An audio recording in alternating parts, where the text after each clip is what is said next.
Good afternoon, ladies and gentlemen. Today is Tuesday, August 1st, 2017. The Commissioners' Court is meeting in a joint meeting with the Hospital District Board of Managers. Good afternoon. Today is Tuesday, August 1st, 2017. We are in a meeting with the El Paso County Hospital District Board of Managers, jointly with the El Paso County Commissioners for a special budget work session. I'd like to note for the record that we currently do not have quorum. Thank you so much. And everybody, welcome. Many thanks to our volunteers and to the UMC and children's teams and all of our guests and visitors and associates who are joining us. Do you have a quorum now? You do? Yes. Okay. All right. Welcome, Steve. So let's do what we did last time. Just if you all don't mind, we'll start right over here with intros. Thank you. At first, I'd like to note for the record, we do have a quorum. My name is Jennifer Maxwell. I'm the Executive Assistant for the Board of Managers for the El Paso County Hospital District. Christina Ford, Chief Legal Officer. Frank Dominguez, President and CEO of Paso Health. Carmen Maria de Candelaria, Board Member, UMC. Miguel Fernandez, Board Member, UMC. Henry Gallardo, Board Member, UMC. Marian Zampini, Chief Operating Officer, UMC. Cindy Stout, Chief Nursing Officer, UMC. Steve DeGroat, Chair of the Board of UMC. Andy Reibold, Chief Financial Officer, El Paso Children's. Mark Amix, President and CEO, El Paso Children's. Jacob Cintron, CEO at UMC. Michael Nunez, CFO, UMC. Jackie Flores, Controller, UMC. Liz Pettis, Commissioner, Precinct 3. Carlos Leon, County Commissioner. Veronica Escobar, County Judge. David Stout, Commissioner for Precinct 2. Betsy Keller, County Administrator. Wally Hargrove, Budget Officer. Cesar Nava, Commissioners' Court Recorder. Christina Sanchez, Assistant County Attorney. Well, welcome everybody. Before we get started, we have two members of the public who would like to address the court and the UMC board. First is Mr. Ramon Corral from SCIU, and then he will be followed by Mark Tipton. Good afternoon, Mr. Corral. Good afternoon, everyone. We want to thank Mr. Jacob Cintron, the board of UMC and the Commissioner's Court for listening our concerns. My name is Ramon Corral. I have been working in the food service for almost 20 years. In the last 5 years, I've been working in UMC. And my work, I don't see it as a work only, it's also a mission that I have on this earth. I also think as a patient, I was in dialysis for the last 10 years. I was connected to a machine for 10 hours every night. Being disconnected in the morning, take my children to school, and go back to work. And it's been a blessing because I know I'm serving people that need the way I did need in the past when I was in dialysis. The things we are asking as a union is the help we're asking is to better pay and benefits especially for the people that make the less. Doctors won't succeed without the good hand and the good employees from UMC. If a pot washer doesn't wash the pots and plates the way he's supposed to do it, bacteria will grow and food will be served on those plates and that will go to the floors. That means that doctors, in order to heal people, to cure people, we have to depend also from even the pot washer. So we all are important in hospitals. So what we're asking is especially to better the people that with a less pay and less benefits. Me as a homeowner, I don't mind to pay more taxes, long as I know it is for good. We can be the richest people in the world. If we don't have help, we have nothing. So please, I ask you to help us. The union is doing good especially for the people that make the less, and I know that it's for good. Thank you very much. Thank you, Mr. Corral. Mr. Tipton?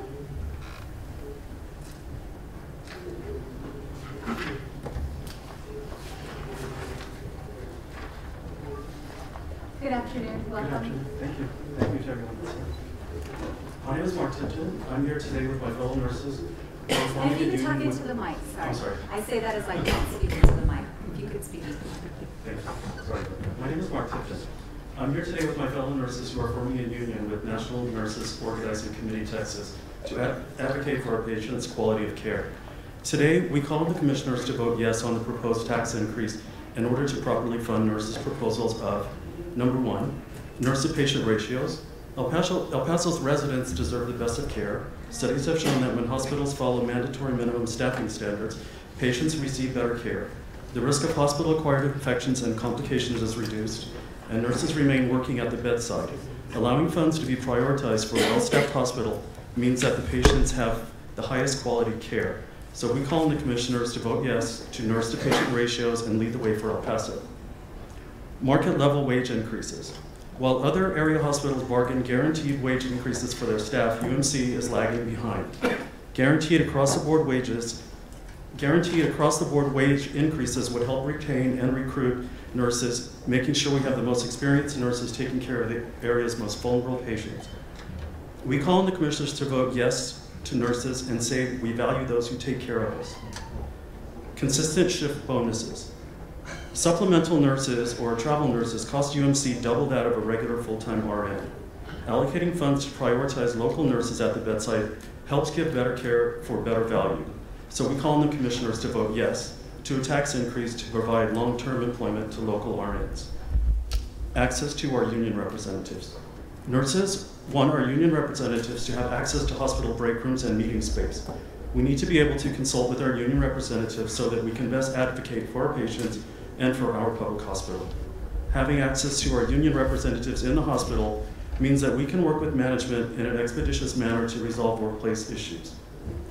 In support of these proposals, National Nurses Organizing Committee RNs at UMC are presenting the county commissioners, the hospital board of managers, and senior executive management with a petition signed by nearly 200 UNC nurses calling for you to support the National Nurses Organizing Committee proposals for a healthy UMC. Thank you. Thank you, Mr. Tipton. Appreciate you all being here. And thanks to all of the associates who are here and who are advocating. We really appreciate all of you. Okay, Jacob, good afternoon. I'll turn it over to you. We're going to go ahead and start with Mark and Andy and your presentation and updates related to the children's hospital. May we please read the agenda items? Oh, yes, I'm sorry. Yes. From the regular agenda, item number 2, receive a presentation on the El Paso County Hospital District fiscal year 2018 operating and capital budgets. And item number 3, discuss and take appropriate action on the El Paso County Hospital District's capital and operating budgets for fiscal year 2018 and proposed tax rate. From the regular agenda, agenda item number 1, receive, discuss, and take appropriate action on the El Paso County Hospital District fiscal year 2018 operating and capital budgets and proposed tax rate. Mr. R. Jacob Cintron, President and CEO. Mr. Michael Nunez, Chief Financial Officer. Thank you. Mark. Well, thank you so much, Commissioners, for your invitation, and Jacob and Michael for allowing us to go first and giving you our update over the last few weeks of work that we've done since the last meeting. In your packet, we have the narrative discussion and a detailed financial statements, and we have this slide deck that's on the screen. And really the only change from last time is we've gone back and really done some digging and looking at where we feel like that we could increase our volume based on recommendations from this group and from Jacob and others that felt like that we might be able to do a little bit more on the volume side, which we agreed with. So we've gone back and adjusted in a couple of ways. And so if you'll turn to page 2 in the slide deck presentation, it has the nice little pink stripe at the top, trying to be colorful there as our printer died. So the first on page 2 is a look at the comparisons related to, this is our profit and loss statement. The leftmost column is at the actual from last year, where we ended the year last year, and the forecast where we expect to end the year this year. There you go. So those didn't change. Those were the same thing that were in the presentation last time. And then we have the third column is the budget as it was presented to you last time. And then the last column is sort of the new column, which is where we adjusted based on volume. So whenever we adjust volume, a couple of things happens. One is clearly we have more revenue on the gross revenue side, and we have more net patient service revenue coming in from the collections and things of that nature. But we also have some marginal expense increases. And so there's 3 highlighted rows here on the document that really sort of call out the major changes as it impacted our P&L when we rolled those additional volumes through the P&L. So this represents an across-the-board 3% increase in volume. We were right at 1.6% last time, and we were keeping sort of our ER volume sort of flat. And so we rolled this through with 3% across the board. And what that did was essentially drop about $400,000 to the bottom line. So as you roll all those revenues and expenses through the budget, about $400,000 improvement on the bottom line. So if you think of last time, we had a negative $400,000 net operating income, or roughly, and we've been able to cut that. Or I'm sorry, I should say, you back up. We had a $1.2 million negative net income last time, and it dropped about $400,000, so it brings us to $800,000 deficit, and so forth and so on. So, any questions on any of that? Okay. On the next slide, same columns, right?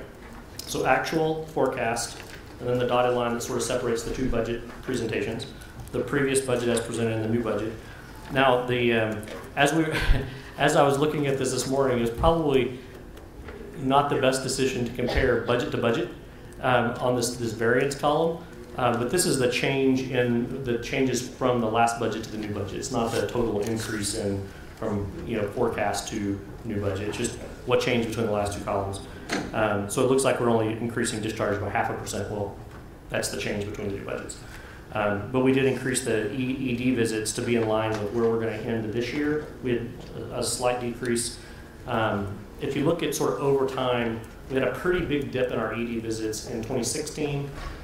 We've climbed out of that, and we were trying to sort of split the difference as we budgeted for next year. We've got a little more confident in our numbers for the ED and said, okay, well, let's go ahead and just make it flat for this year and next year, knowing that any growth off of that will be just gravy for us at that point. But the global sort of inpatient, outpatient, everything is be a 3% increase. A couple of things happen when we increase our expenses as well. You might ask, well, okay, so you're increasing expenses, but Mark, your FTEs are not going up. Well, we're not increasing it to the extent that we need to add. We're going to actually have to add more people. So from the ER side, it's 2 additional patients or 3 additional patients a day. We would definitely not add a nurse or anything of that nature for that increase. Same thing on the discharge side. It's about 30 additional discharges for the year when you look at the gap where we were. So that's not going to materially impact our staffing. So we felt like the staffing number, we still had enough room in our baseline staffing before we had to go to that next step and add another FTE or something of that nature from a productivity perspective. Case mix index stayed the same, which is the measure of how sick our patients are. Our length of stay that we're expecting to see next year stayed the same from where we had originally budgeted. Any questions on that slide? Real quick, what's your actual 2017 numbers for ED visits total? Where do you think you're going to end? 22,521, so we're down. That's what forecast is? Yep, that's the forecast. Yep. So that's up about 2,000 or so from prior year actual. So we're trying to do our best to sort of keep that somewhat flat year to year, since that's a pretty big growth one year over another. And given the history, we'll see some slides here in a minute that look at over time. There's a lot of variability in those numbers, so it's somewhat of a guessing game at this point. But doing everything we can to drive those numbers up. Any other questions? All right. The next page on page 4 is the same document that was in here last time, and it's really what we call our waterfall analysis that takes our net loss of this year and sort of walks it forward and gives you some examples of, or tells you specifically how we go from a loss of $10.4 million this year to a total loss on net income of $2.9 million next year. And then below that line, we added the 2 additional lines that get us that adjustment that we just put in the budget. So we presented to you last time a $2.9 million total negative net income. When we add in the ED volume and the incremental inpatient volume, that's roughly $390,000, right at $400,000 to the bottom. So you can see the math on how that works. And those are net numbers clearly, because there's expenses in there as well. Okay. Moving forward to the next slide on page 5, we have our cash flow analysis. So this clearly increased our cash flow. So all of that increased volume, essentially that $400,000 drops to the bottom line. So that's an increase in cash. We will start the year with $2.7 million in unrestricted cash, and we're looking at ending the year without any changes to this at $900,000. We do have some other opportunities that we're continuing to work on, but changes the cash position marginally. But we know that it is a daily conversation for us on how to do that, and working with our partners at UMC to best manage that for the district is going to be extraordinarily important. Moving on to the next slide on page 6, we wanted to sort of demonstrate where we are from a net patient revenue perspective relative to volume. I think it's a really important thing to sort of conceptualize in your minds for us as well. So this goes back to our first full fiscal year. So remember, we opened in February. So we have this sort of stub year, which is from February of 2012 forward to the end of that year. So we just sort of discount that year from a volume perspective because it was really, really, really messy. But from the first full year of 2013, we were cost reimbursed in 2013. So you see on this slide, we earned $12,100 per adjusted discharge on a discharge basis. And we had lowered almost the second lowest or third lowest number of discharges in our history. And you can see for the first 3 years, we had nice increases year over year in volume, which was great, right? And as that volume increased, the revenue increased some, but it was a huge hit to us in 14 and 15 when we lost the cost reimbursement methodology, right? So we come into the fiscal year 2016, and this is the full year of 2016 from October through September. So the bankruptcy happened in that year, and then we came out of bankruptcy in January. So clearly our volume dipped significantly in 2016. We made a massive push on the revenue side to really clean up a lot of our accounts receivable and what have you. So in 2016, we saw a large increase in the amount of revenue we were receiving per discharge. And this is net patient revenue that we're receiving. So this is after all discounts and all bad debt and all that sort of stuff. This year in 2017, as our volume has increased, that number has stayed fairly stable. It's dropped by about $400 or $500 per discharge, so it's not terrible. Even when we've had a massive shift between the traditional Medicaid and the managed Medicaid, which means that somewhere around about a 50% delta in the amount of money we receive per discharge from Medicaid.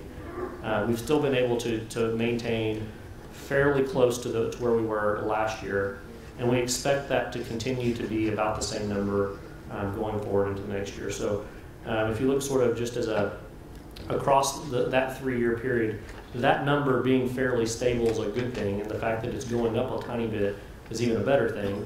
And the more we do on managing some of the opportunities we have in front of us, that $11,500 that we're budgeting for next year could be more than that as we move forward. The next slide looks at patient days. So you translate those discharges into how long the patients were in our hospital, and so this sort of factors in length of stay and all those sorts of things. Very similar slide. However, you notice in 2013 you had this. If you recall, you had a lower number on the first column on this slide, and you had a higher number in the next slide. Well, our length of stay was really, really long. So we were keeping kids a long time that first year we were open. I have no idea why. I can guess, but probably just a bunch of inefficiencies. I don't really know. But as we've sort of stabilized our over the past 3 years or the past 2 years plus projecting it next year, as we've stabilized our length of stay around 6 days, you can see 2016, 17, and 18 are tracking right with our growth in discharges, which is what we want to see there. And on the last slide here, I wanted to talk a little bit about expenses, because we've had a lot of questions last time about expenses, and our board's been asking this, and our management team and Jacob and Mike, we've all been sort of looking at sort of expenses and where are we at and how are we doing things. So this is expenses per adjusted discharge. So this takes all of that outpatient business, all the inpatient business, sort of rolls it together as sort of an equivalent discharge, and it takes our gross, all of our expenses, our total expenses, and puts it against the discharges, right? So you can see for the first three, and this goes back to October of 2015. All right, so this is right at a 2-year look. October of 2015, you can see this really nicely terrible climb of expenses from October 2015 through August of last year. Just a pretty steep increase in expenses per adjusted discharge. Now, some of that has to do with our discharges were going down, right? So the numerator was going up and the denominator was going down, and so you have a bigger number. You can see, and I won't take all the credit for this, but I arrived here in October, and it's sort of been flat to marginally stable if you take out 2 outliers in December and March. The December outlier was, oh wow, we have a lot of overtime, and we need to start fixing that. And we've reduced our monthly paid FTEs and overtime from 22 a month to less than 7. So we're now less than 2% of overtime of our budget, and so that's been super helpful on right-sizing that. On the March was a very intentional uptick because we had our level 4 NICU designation survey, and so we had some extra staff in the house in March to help us get ready for that survey and to work through that survey. So most of that expense in March was related to that. We also had a very busy month in March, but most of that was related to overtime and some extra help that our staff working a little bit more at the very tail end of March. And then as our census has dropped seasonally in April, May, and June, those expenses have gone up a little bit per adjusted discharge. I would expect in July to be sort of fairly in line with where it was in June, if not maybe dropping just a little bit. So the key is just looking at this sort of drawing a line across here without those outliers and saying, we're fairly stable on the expense side. We have a lot of work to do to make that line go downward, and that's where we're headed. And this budget represents a $7 million reduction in expenses year over year. And so I would fully expect next year, as our volume increases and our expenses decrease, this line will start trickling downwards. And we'll continue to monitor that and share that on a monthly basis. So with that, those are the changes from last time. Want to make sure that we're very, very respectful to Jacob and Michael for giving them every ounce of time that they need to go through their slides. We may or may not have done an over-under on how long it would take me. But anyhow, I would love to open it up for questions and answer any questions anybody might have. Thanks, Mark. Commissioners or any of the UMC board members, anyone have any questions? Henry? I do have a question. Sure.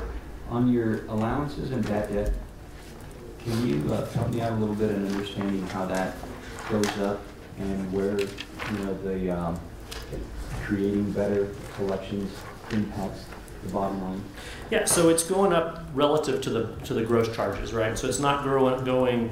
If you look at the net to gross relationship, it adjusts by 1%. Right. And so there's 2 things that are happening there. One is some of the procedures we're doing in the outpatient surgery area that are not yielding us the return that we would expect to yield. We're changing that mix. So that's changing that sort of that ratio. But as we go up from 285 million to 287 million and going up by a little over $1 million, or about $2 million in bad debt, it's not a convergence. It's just sort of walking in the same direction.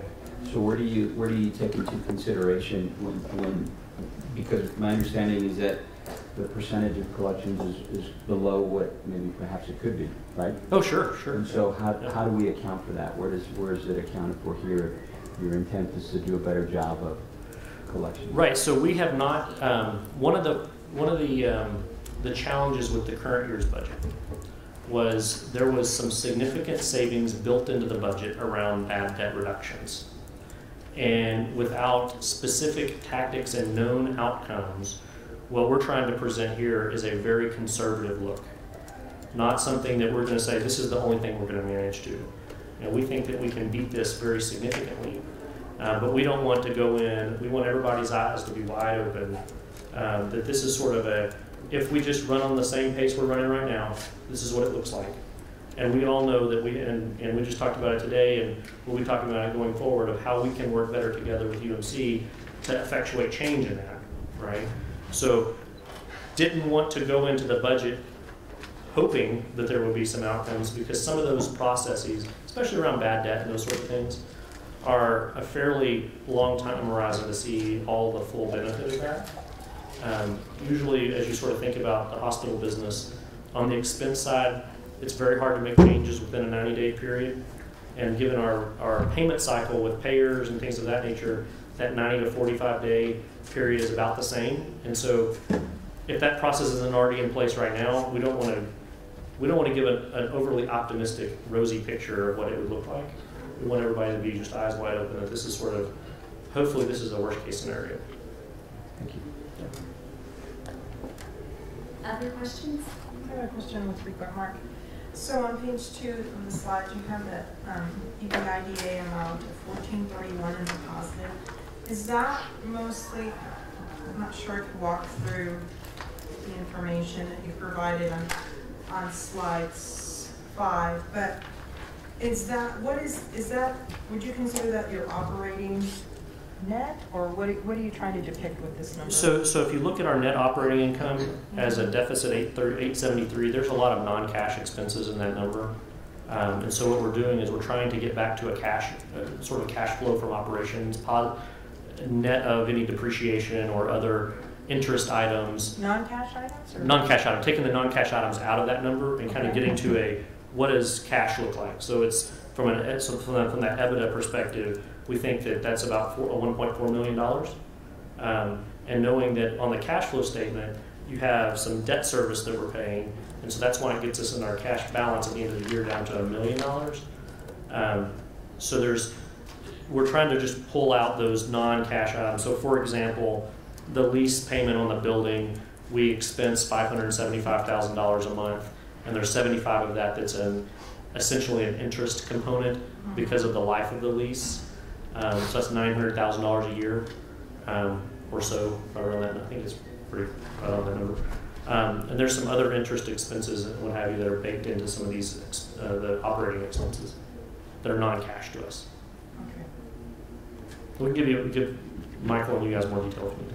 No, I just want to, I just think that, that number kind of is a little, I don't know, off to me because it's it really reflects the operating, but it's positive. But then you go to your page 5 and your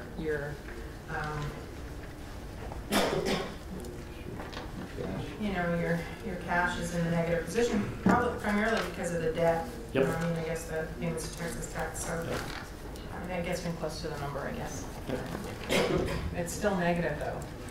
Oh yeah, it's oh yeah, no, it's still negative. It's a negative cash flow. Yeah, yeah. Okay. It's. I mean, you're starting with 2.7 million, and you're ending with $1 million, and it's almost all of that is debt service. And that's why we really have to work closely together to see where we can maximize revenue, reduce expenses, because you can't go another year like that. I mean, you look at this, and if you go into FY19, mid-year, you're going to be out of cash. And so, if not before. So we've got to find some way to right balance it and so forth. And if you look, at the volumes, you can see where that bankruptcy year volumes dropped. And I think in part, people just didn't know what kind of services were going to be there. But you see a good progression in terms of volume. And when you look at what it was in FY15 at their peak, we're hoping to be able to get there. And I understand Mark's concern of can I get to that peak, or, you know, how do I make sure that I don't overcommit? And so that's always a challenge. We, you know, you're going to say overcommit, and they're going to say, well, let's see. So I think as we continue with the growth, we'll be able to sort of right size as we progress in the following years what that volume potential could be. But you see that they had good adjusted discharges FY 2015, but when you look at the net revenue per adjusted discharge, it actually got more solid from 16 forward compared to what it was in 15. As you can see in 14 and 15, it really dropped, started crawling back up. But for the 2 years that was forecasted for the budget, is sort of steady. Mm-hmm. Okay, thank you. One other comment on page 6, Carmen, on the principal payments. Now this takes you through September 30th of 2018. There are still about 4 or 5 additional payments to Texas Tech, as that I think expires in January or February of 2019. Yeah. I was going to ask, when did that come up? It's about 18 months. So it's January or February of 2019. Mark, Not too soon. according to Michael's review, you're collecting 93% of good receivables with your current vendor. And the industry typically collects 98 to 100%. So couldn't you bake into your budget that even 2.5% would get you $2 million extra cash if you have the expectations that they're going to do a better job at collection? Sure, I mean, we could. We absolutely could. I think that what our, the approach we wanted to take and what our board ultimately decided on was taking a very conservative approach, because we were in a position this year where a budget was passed that was not realistic. And I completely 100% agree with you. And in fact, we're working with Michael, or Andy's working with Michael to come up with sort of a better model for our revenue cycle. We would love nothing more than that to happen, and we will absolutely work towards that. But from an expectation perspective of you all, it's not that we want to hold ourselves accountable to something less than that. It's we want to make sure that everybody's eyes are wide open, that if things progress as they are today, which is the best knowledge we have, then this is what it looks like. And we will manage to something totally different than that. You know, I would love nothing more than to be sitting here next year saying, you know, we had a positive year. You know, and I think we all would. And I think there's every possibility for that to happen. The question is, do you bake it into a budget that we all plan around, you know, and make you know, in stone plans from a financial perspective, or do you say, okay, this is a very, very, very conservative look. So I mean, it's a little bit of an art more than a science, I think, at this point, just because of the lack of history. But I hear what you're saying, and I really agree with you. Well, I'd like to see it put up on the board because it makes you accountable. And if it's 2.5%, it's still 2.5% behind the lowest industry average. Sure. I mean, you could do that to show that, you know, that the anticipated plan is that we're not going to continue at the same AR rate, that we're going to show improvement. Not to where the industry standard is, but, you know, at least progressing halfway there. So yeah, you go to 55.5% versus 98 to 100. Yeah, that certainly improves some of the year. Other questions or suggestions? Well, you guys are going to work together on And the revenue cycle, yes. on the revenue cycle. When do you guys think you can come back with an answer on that? Our board has asked us to come back for the next finance committee, which is in about 3 weeks. So not much time, and so we'll do that. We'll come back to them with wherever that is in the process. We have to have some decisions made fairly quickly. And so, I mean, if you look at UMC, Michael's saying our percentage is about 98%, so if we're able to work together, and we can get them up, you know, somewhere midway between where they're at now to where we're at, then I think that'd be a good conservative number to add in the budget. And of course, the goal would be to get them to where we're at, and that'll be that little extra.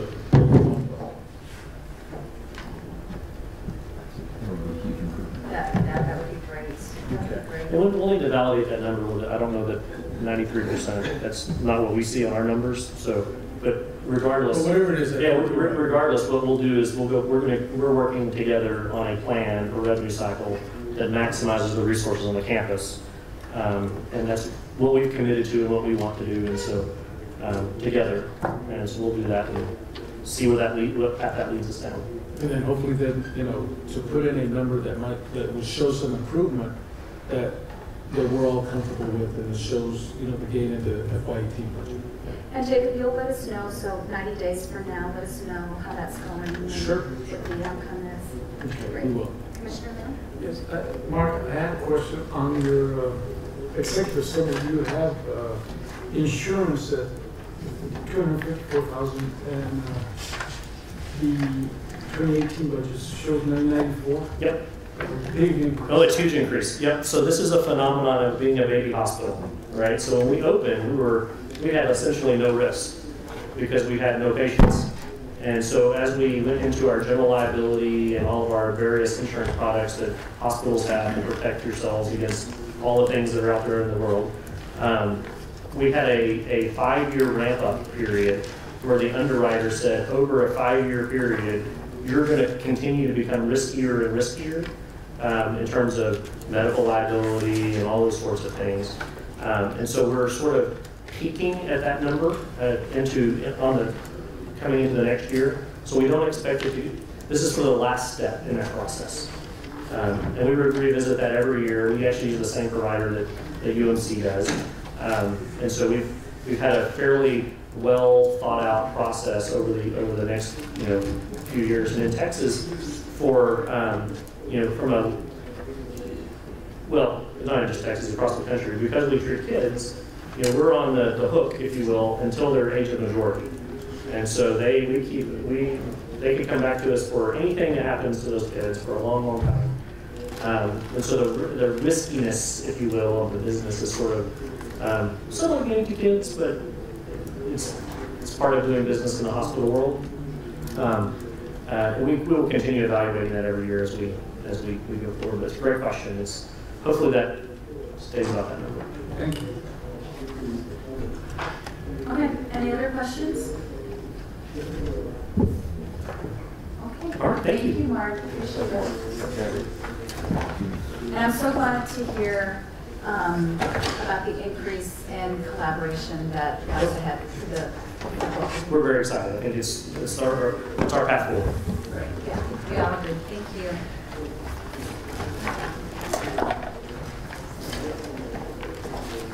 Okay.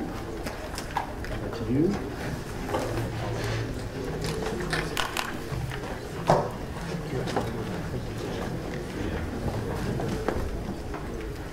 We have the hard copy presentation as well as the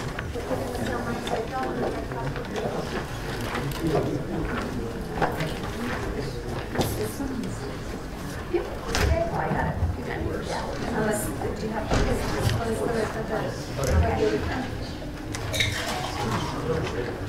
Are you? What?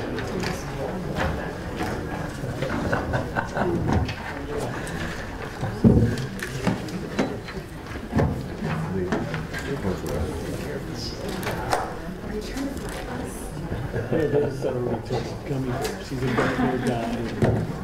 Either as a bribe or throw them at you all. That was just for energy boost. Not paid by the hospital. The union people. I wish. Open that door.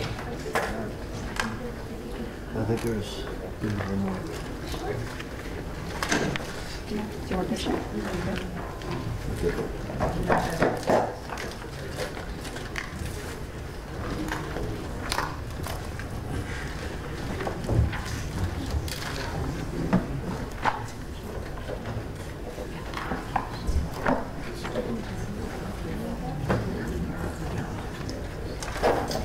Okay, we're ready. Do we need to read anything on the agenda or we'll proceed?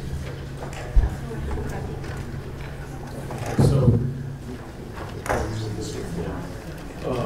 Michael's going to go over the adjustment made from last week's conversation, sort of go over and answer any of the questions that were left behind. and then the modifications we did related to the budget. And so, and then we'll add some color to that too. Okay, there's a handout. It's going to be horizontal. I guess what I'd like to do is go over there about 3 or 4 adjustments. The one with the really tiny font. Right. That's why I have my readers on there.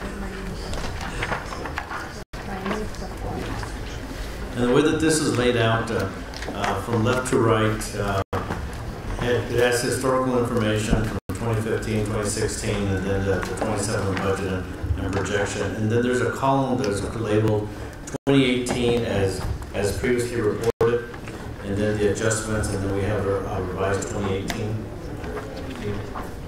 This one is.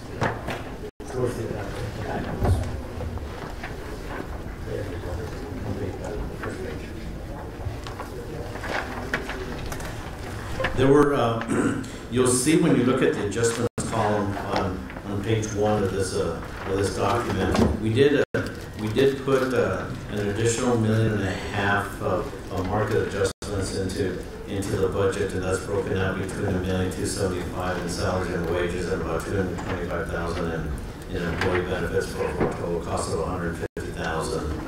The second adjustment is, if you look further down, it's going to be in the other purchase services. There were just some other adjustments which had come to us after we had proposed the first budget that we needed to put that in there. And then if you turn the page to page 2, 2 other adjustments that are in the non-operating revenue section. One in the property tax revenue. There was an increase of about $199,000. Once after we got the actual tax rates, and then also upon finding further information regarding the Western Refinery settlements for 3 years, 2015 and 2016, we went back and lowered the actual, but we had reserved for contested property amounts, but since those amounts came in much less than what we projected earlier. So that was an increase of about $199,000 to the property tax line item. And then the other item, if you look under other non-operating revenue, there's a reduction of about $221,000, and this pertains to the parking garage revenue. We went ahead and just eliminated that entirely for 2018. So the effect of those adjustments, you'll see down at the bottom where we previously reported about 10 days ago, net decrease in net position of about $5.9 million. There was $1.8 million in adjustments, so now the revised 2018 net decrease in position is about $7.8 million. So those are the items that we that have changed from when we were here about 10 days ago. Thank you. Any questions on the changes? One of the items which I did want to talk about in terms of some of the questions, and let me flip through here towards the end. Commissioner Pettigrew had made a request for a comparison of hospital-only budget compared to the property tax revenues, and but I was able to get off of their website. What's showing up here right now is a UMC proposed. Now this is strictly only was it the hospital. It does exclude El Paso First, El Paso Health, and also the foundation. So you'll see here that from a total revenue perspective, in green, the property tax revenue, we have about $104 million proposed in the budget, which makes up about 22% of the hospital's revenue budget. The next slide, this is what we are forecasting for September 30th, 2017. And you'll see here as well, we're expecting to bring about 96 million, and it's about 23%. The percentage of the property tax revenue in total to include the interest and debt service and maintenance and operation as a percentage of the hospital's total revenue budget. The next couple of slides. Now this is Harris Health in Houston, and this is from they have a different fiscal year end than we do.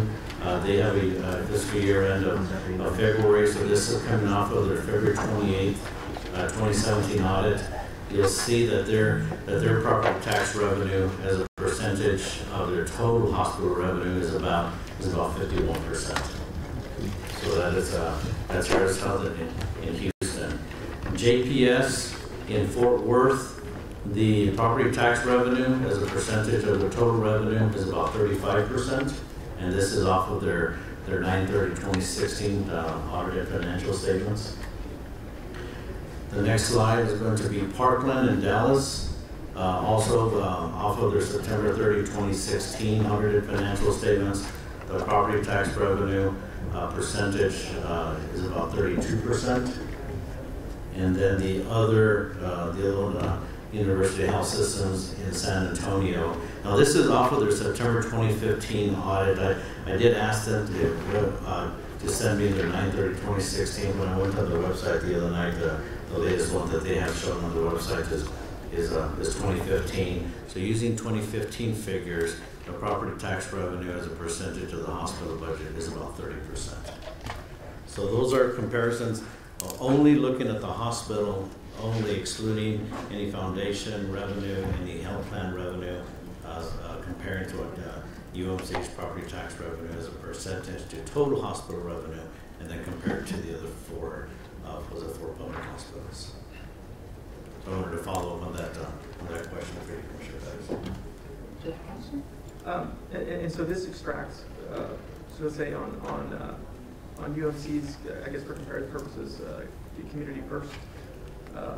I know that in San Antonio they have a similar component. Does this extract? That is correct. Each of these comparisons does exclude any health plan information. San Antonio has a health plan. Harris County has a health plan. JPS does not, and then Parkland and Dallas also has a health plan, of which those revenues have been extracted out, and also foundation activity or any other entity that they may have. And just kind of, because in reviewing their 2015 audit report, and it's probably considering just all entities, which is probably more of an apples to apples comparison. They did have 23% property tax revenue as opposed to 30. And who is that? Bear County. Bear County. This is according to their 2015. Okay. And on UMC's, when we look at our percentage, where is that?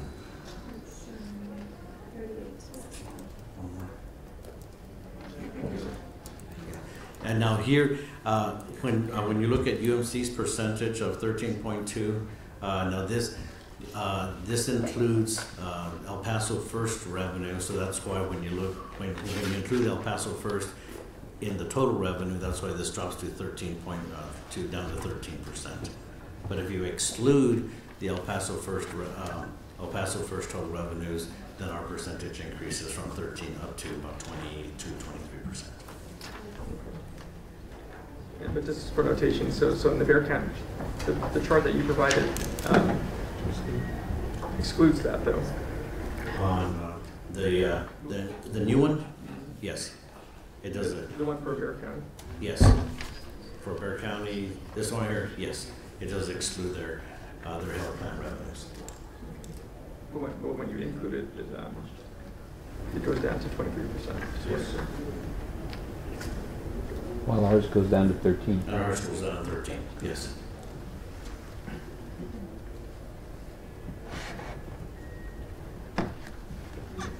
And it goes down to 13, excluding? On UMC's, yes, ours goes from 23%, and you look at, right here, on 13.2%.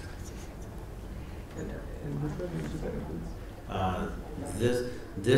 This graph will include UMC's and El Paso First, and then also the foundation.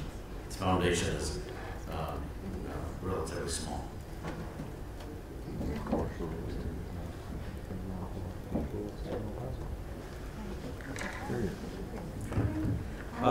Now, with that, what I want to also, let me do the handles, because now that tax rates, the Central Appraisal District.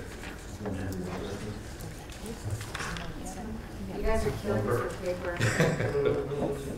Just one more sheet. So, this is just one more. Now, what I wanted to illustrate here, now that the last time we came, the Central Appraisal District had yet to release the final certified property tax rolls. So what I wanted to illustrate here was a couple of scenarios, just for discussion purposes in terms of currently the bond issue, which will bring me to. We did look back into records. We did have.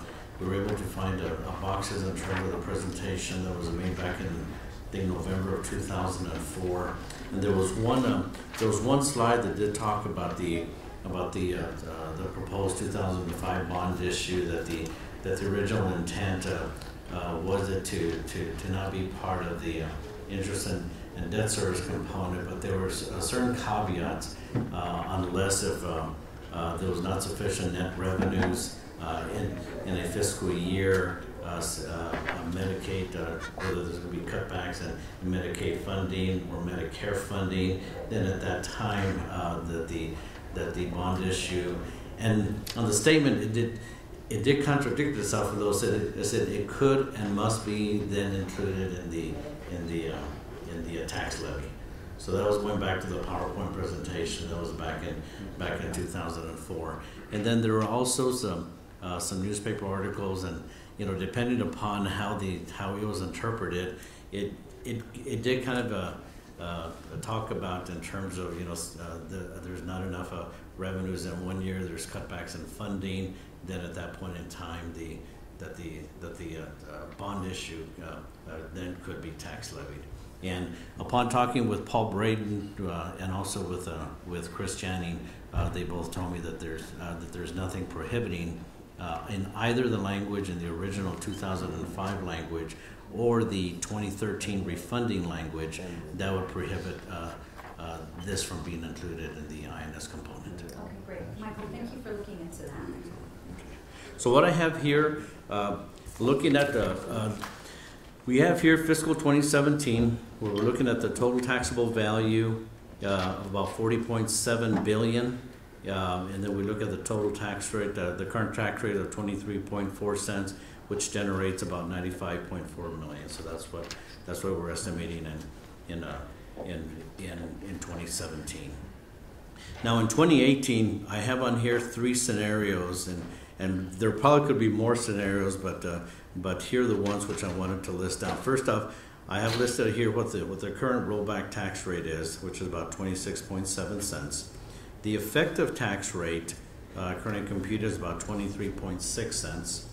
And then what's in yellow is what's referred to as the effective operating rate, which is a 19.5 cents. Now, if you follow through with me on column A lists out is if we move this current bond issue to the interest and debt service component and maintain the same M&O rate as 2017, you'll see that the maintenance and operations component remains at 19.3 cents, and the interest and debt service increases up to 5.6 cents. This year it's currently 4.1, so that's an increase of about 1.5 cents. So the total tax rate would then be right at 25 cents, which would generate 104 million in property tax revenue. So that's the current scenario that is in the current proposed budget right now.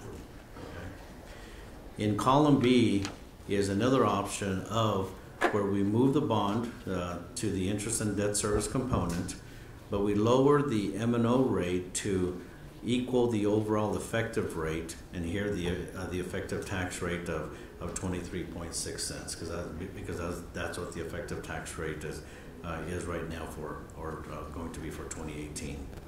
So what this would in essence do is that the maintenance and operations in column A, or in option A, where it was 19.3 cents, this would decrease down to 17.9.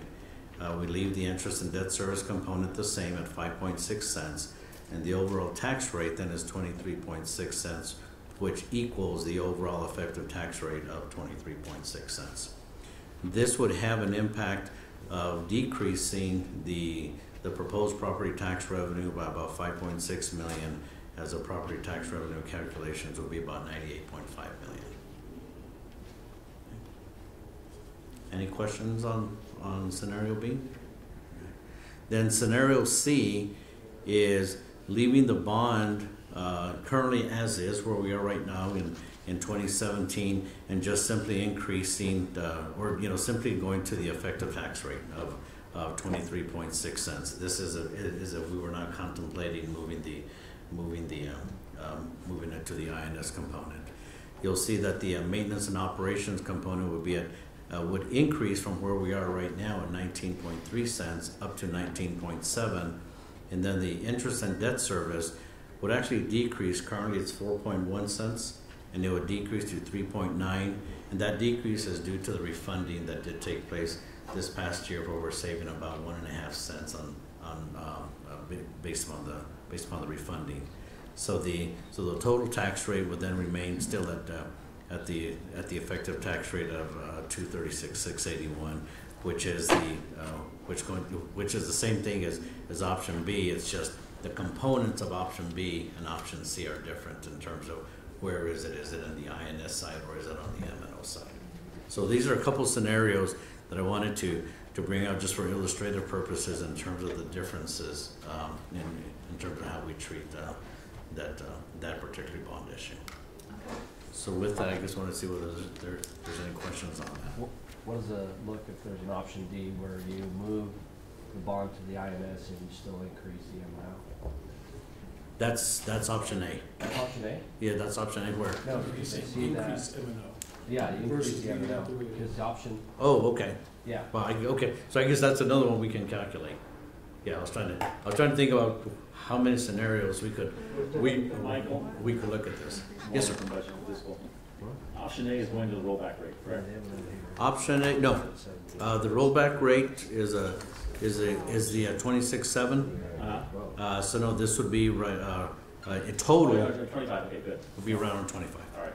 So in response to the question of the option D and option D on there, the only limitation you would have is a fourth option would be the 25 up to 26.7 without triggering a rollback petition. That is correct. Yeah. How much revenue would that generate for the M&O? If we went up to the rollback, it's about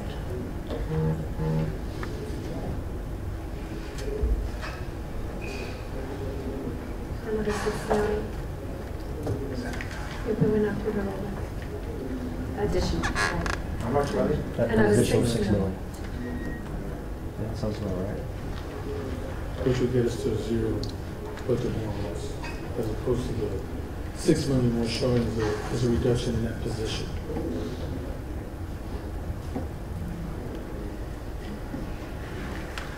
I mean, if you think about it, we should be increasing taxes every year as property values go up. The revenue should be going up. But people aren't accustomed to that. So any questions? The property values aren't going up. Yeah, property values aren't going up. I mean, That's why there's more properties, but the values are not going up. Right, the value's going down. Yeah. Yeah, the incremental is just the additional property. The additional. Right. All right, well, first, Jacob, and thanks, Michael and Leffy, and Jacob, thank you for the additional funding for the market adjustments. It's wonderful that you were able to include that, and then the savings for employees on the parking. Yeah, that's really great, very much a plus. So I just want to publicly acknowledge your work on that. I mean, we've worked with our stakeholders and partners, and when we talked to Michael, he does do that $200,000 loss of revenue, but agreed with the comments made that our employees should not have to be paying for that. So the goal is to reverse that so that they don't have to pay. And certainly moving the market rate from that 1.5 to 3 million, I think gets us more back on track to this 4-year turnaround where we're gonna have all our market adjustments caught up, and then we maintain them every year. And so, and we've worked with our partners all over, and everybody's been in agreement with that. So. I appreciate that. Can you tell me again where that's, because I was kind of lost earlier in the spreadsheet? In the spreadsheet? Yeah, the spreadsheet. If you look at, on page, I believe it's page 2, yes. Page 1. Page 1, for the market adjustments. Yeah, for the market. Yes, for the market adjustments, if you look under, halfway down the page, first line under operating expenses, salaries and wages. The 1.275. Yeah, the 1.275, and then the 225 is the associated employee benefit cost That's the related. incremental. That's the incremental. Already budgeted. Yeah, we had budgeted $1.5 million in the original number, and we're adding another $1.5 million on top for a So total it of was a 1.1 million, or was $1 million? It was 1.1 plus salaries and benefits. I think I always thought it was 1.5. 1.5 initially. Yeah, it's the 1.1 plus the benefits, bringing you That's to the right, 1.5, and then the new 1.5 that we So, have. so it'd be $3 million including benefits. And that's not taking away from the merit increases that. No, merit increase of 1.5, which is less than the 2.5 we did this year, would still be in place. Okay. All right, so let's talk about this one. Yes. Because we really need your direction as to Yeah. how you want us to proceed. So I would love to hear from the board. You know what I think. I know what you think, Miguel. Yeah, just your thoughts about the Carmen and Henry and Steve as the chairman. I would love to know your thoughts on this budget and your recommendations to the board. Well, I'll speak first. I think I brought it up previously. If you go back almost 15 years, total increase in tax revenue for the hospital's been about 8 or 9%. And when you factor in the growth of the county population, and healthcare inflation has been at least 5% a year. So we're really, we've been treading water or losing ground every year for the last 15 years, trying to serve a growing population and a more expensive population to serve. So, I mean, I'm in favor of it. I'm never in favor of tax increases, but in light of potential cutbacks in Medicare, Medicaid funding, we're just very susceptible right now, and it would help us tremendously. I think I would echo Steve's comments in addition to adding that, we do need to look at how do we get back from a cash position to a place that is going to be comfortable. And I think when there's so many things that could go wrong, that could go sideways, that we need to be smart and utilize this opportunity. So I would be in favor of it as well. I think from my standpoint, I share the same concerns. I think I raised the issue about raising taxes. I'm really concerned about the tax rate increase, but at the same time, there's some uncertainties in this budget, and I also think that the spread between those uncertainties and the numbers that are actually showing on here is substantial. So from my perspective on the cash position, I think we should go ahead and move forward with the tax increase to at least try to build some cushion, if you will, into the budget. We're already projecting the $6 million loss anyway without, and that's including the tax rate increase. So from my perspective, I think the more conservative approach is to increase the tax rate, even though, I mean, I don't necessarily support that. I mean, I think that, I've had the conversations with Jacob about diversifying revenue, trying to create more opportunities to bring in additional revenues, and I think they've done that. And this is his first year of trying to, it's his position. And I think that there's a lot of uncertainty, so we have to have some revenue that we can rely on with regards to making this budget work. So that's my thoughts. I appreciate that, and I'll share my own thoughts. I agree completely. You know, the thing that has been of great concern to me for well over a year is we see what's happening with other hospitals, other hospital districts that are laying people off, and that's, as you mentioned, Carmen, without the uncertainty. That's just with the current state realities. I'm very worried about the waiver and about the future of the waiver and what that will do to the hospital. I'm very worried about efforts from DC to crash the ACA and what that will do to the hospital district. We have done, and I'll tell you, I mean, I'm so proud of the work that the board and the team have done over the last decade that I've been privileged to be in the county. And we have come very, very, very far. And one of the things that is of tremendous concern to me is seeing us slide backward with what is happening externally. You know, while you all are doing a better job collecting revenues and you all are expanding access and you're getting more people care and you're following through on the clinics, which was a vision, you know, dating back a decade to try to get people out of the ER and get them preventative health care. You've been doing everything we've asked of you, including not just not laying people off, but providing salary increases. And so the cash position is scary. The future is scary. I mean, I think it would be wishful thinking to believe that healthcare funding from Washington, D.C. Will improve, that situation will improve, and I don't think we should fool ourselves about that.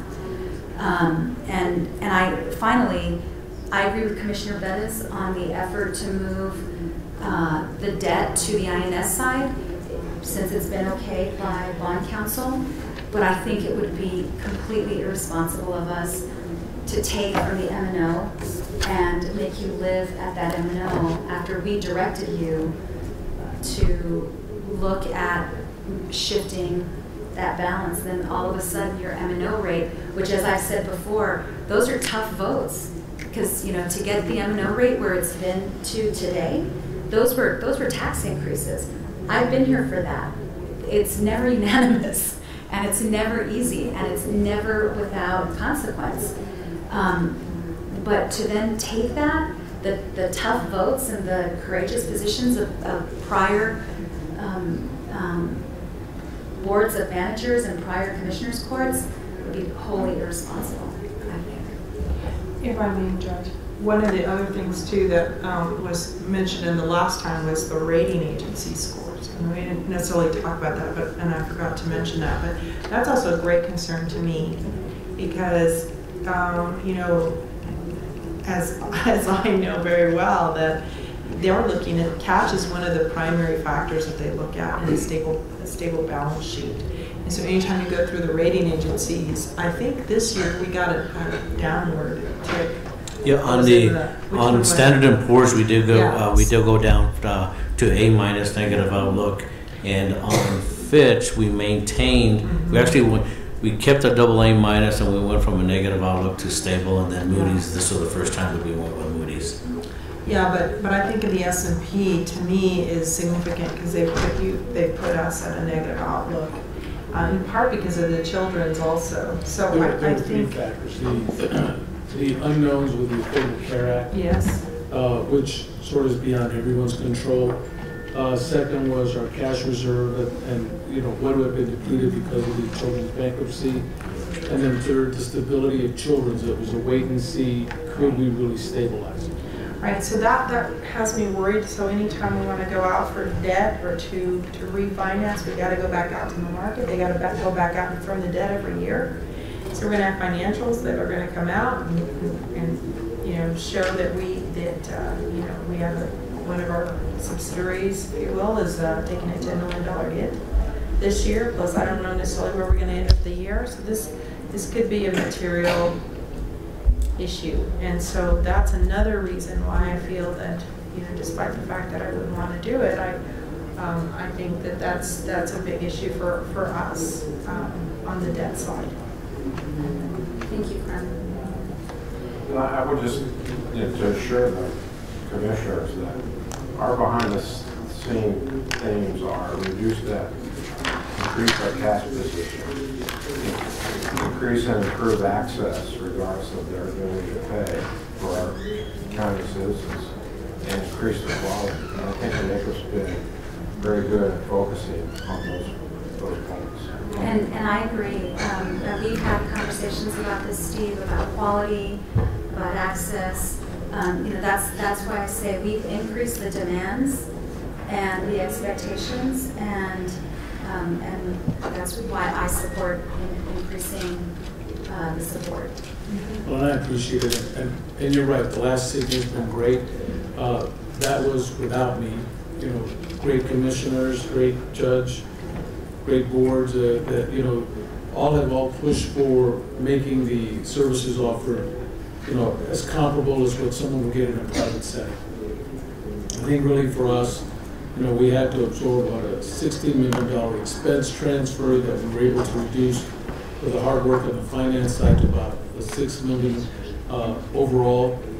But when you look at the unknowns with what's going to happen with the Affordable Care Act, the push to try to reduce Medicaid reimbursement, the impacts that even the state isn't sure what's going to happen, and everybody's sort of pins and needles.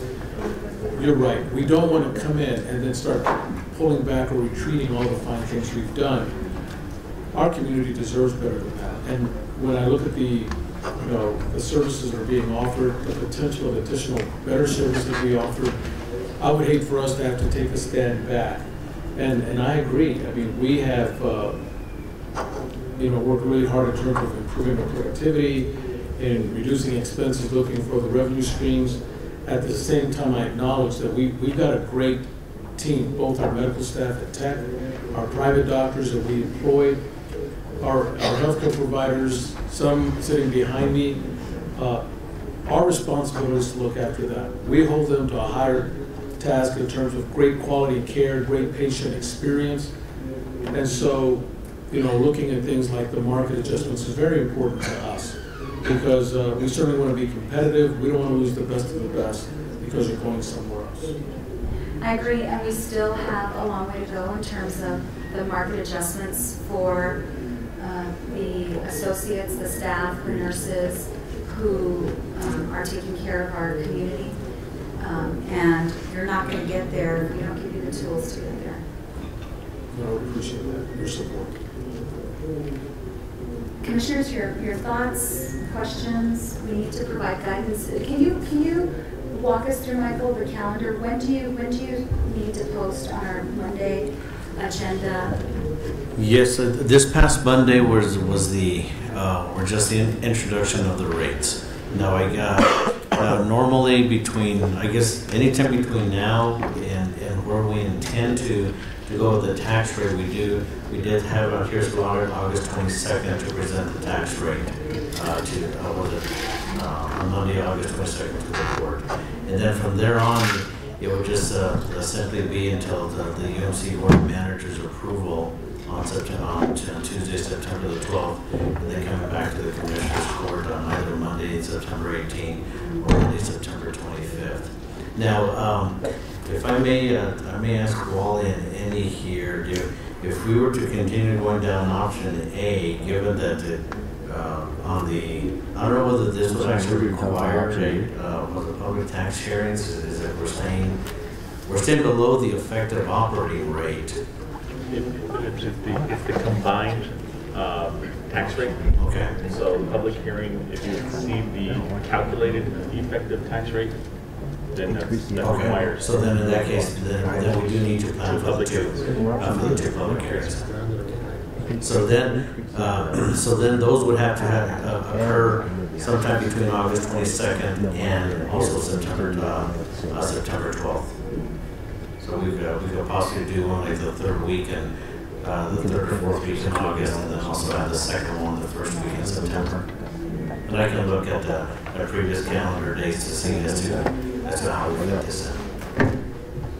Okay, thank you. So with that in mind, we we do need to provide guidance as to what the court would be willing to support. I've got a question. What would be the impact on the average homeowner if we go to the proposed 25-cent rate? And the rollback. And the rollback. And when you're looking at that, if you don't mind, can you give us the impact on row B?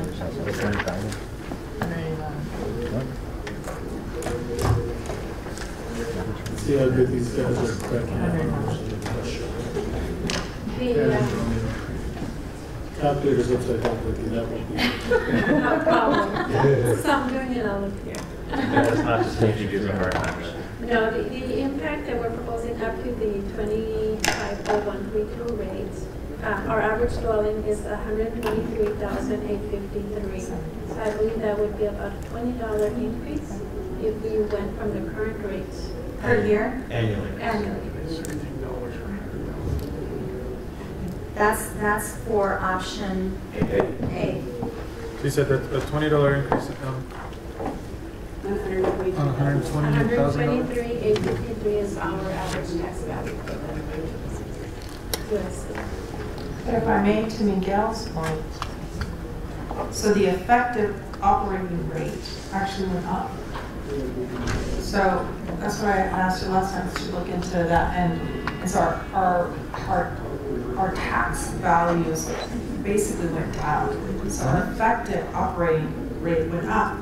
So if we increased the up to the effective operating tax, plus kept the and then moved the M&O to the 0.056 to accommodate the movement of the bond to INS, what would that give us? And that's not included in, that's not a tax rate increase. The only tax rate increase. What is if your value goes up? Oh, not everybody's values has gone down. Right? Well, the value, the average, I know for the district, the average home value went from 113,000 to 111,000. So actually, actual average tax, average home values went down this year. That's why your effective tax rate went up, right? So to Miguel's point, if we went to the effective operating tax rate for M&O and then increase the bond for the INS, what will that give us in additional operating revenue? So you're talking about increasing the option A maintenance and operation from 19.3 cents to 19.5 cents. Correct. Well, and it's not a tax increase though. Correct. Well, it's not a tax increase on the M&O side. Right. On the M&O side, correct, on the M&O side. So what is that? But that's a good question. Yeah, what would that be? What would that generate? And to answer Commissioner Leon, instead of $20, it'd be $18.92. For option B, 1820? 18, yeah, from 20 to 18.92.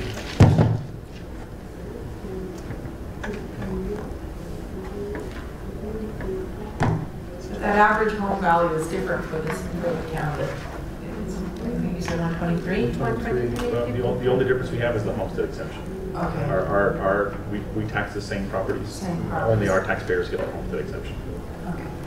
Yeah, I just pulled up the notice from CAT. It's the same, 23,852. Okay, so if we went up to the effective operating tax on the M&O, what would that give us in revenue? Almost have it here.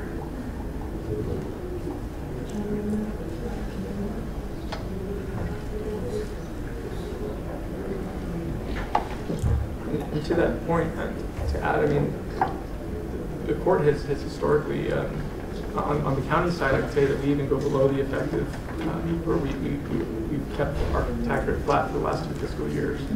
But when it comes to the hospital district, we've at the very least gone up to the effective, even in years where we've remained flat on our end, but we've always gone up to the effective.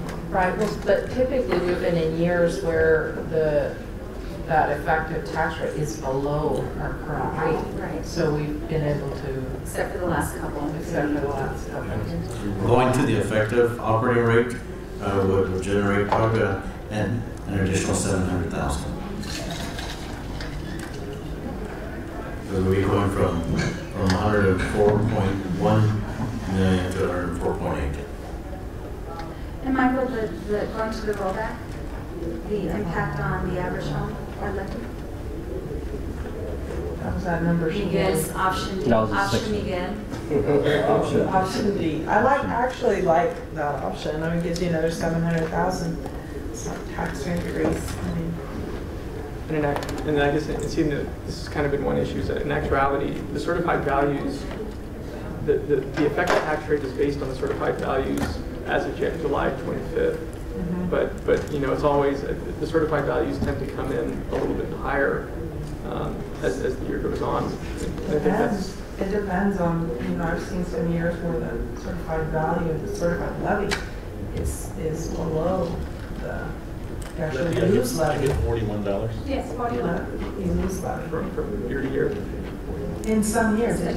And next year's a reappraisal year. So I would anticipate in a reappraisal year that our values are going to go up. Would you not agree? Yeah. Yes. It happened. Who knows? Well, you said, I'm sorry. Due to rollback, it's an increase of $41 annually. 14.1%. So is the proposed 25 cents, that doesn't get up to the effective? That is correct, it does not. And if we went to the effective, we'd have another 70. Yes.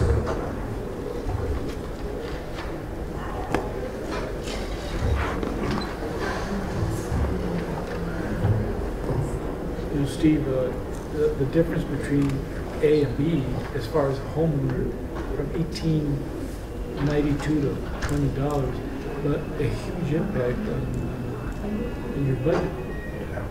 Yes, about a $5.6 million difference. Yeah, I was going to say, well, you couldn't live with this option B, but it doesn't make sense. Not for If you look at $2. the actual cost to the homeowner.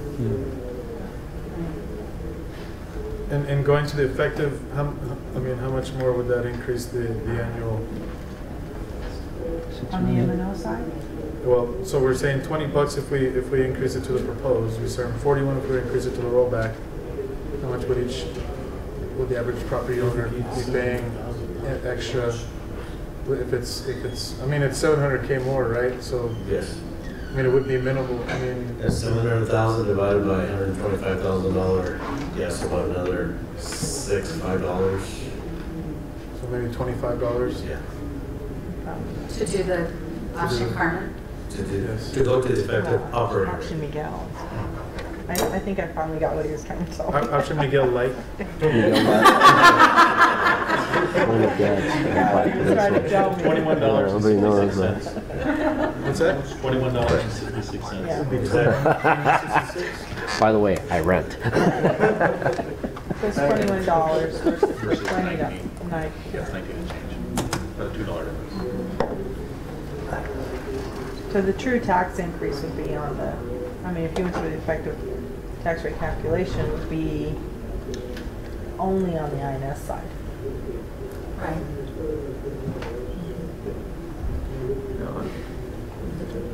On a percentage basis, with the court approved tax increase of how much? What was the percentage increase from the previous year's tax rate? From the current year, if we were to go to... With which rate? The two. With the effective tax rate, 7.46. No, what was approved for fiscal year 17 over the fiscal year 16 tax rate? What was already approved last year? Let's see if we can find it.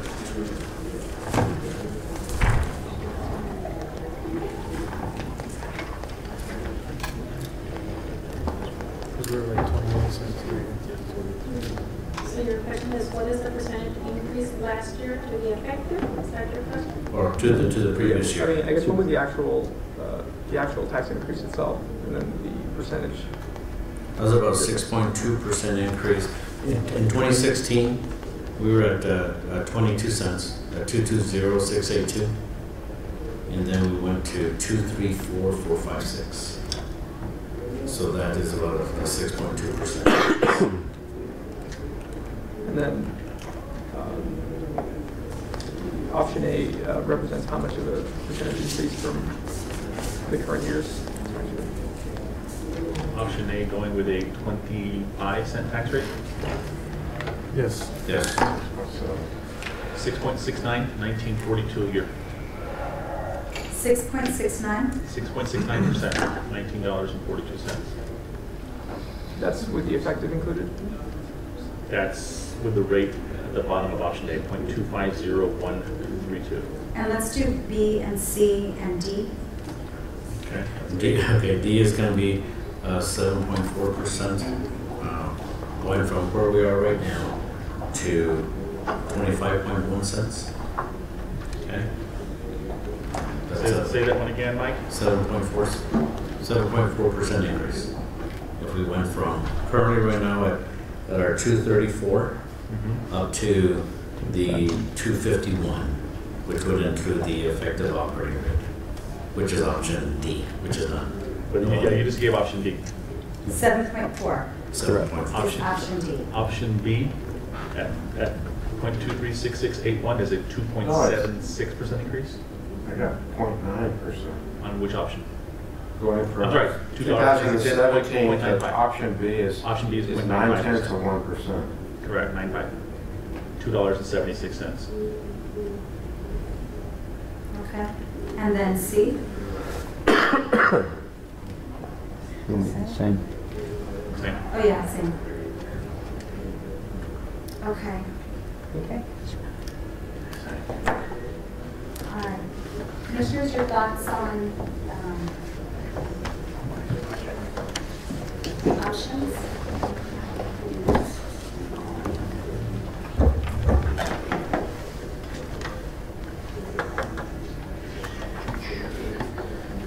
Yeah, I have to say, the impact on the homeowner is $1 something a month. If you compare A and B, but it generates almost $6 million. Is that correct? Yes. And we're raising the quality of health care for everyone. For $1 a month. So I mean, I'm the nuclear option. Go all the way up. He doesn't support me. I have some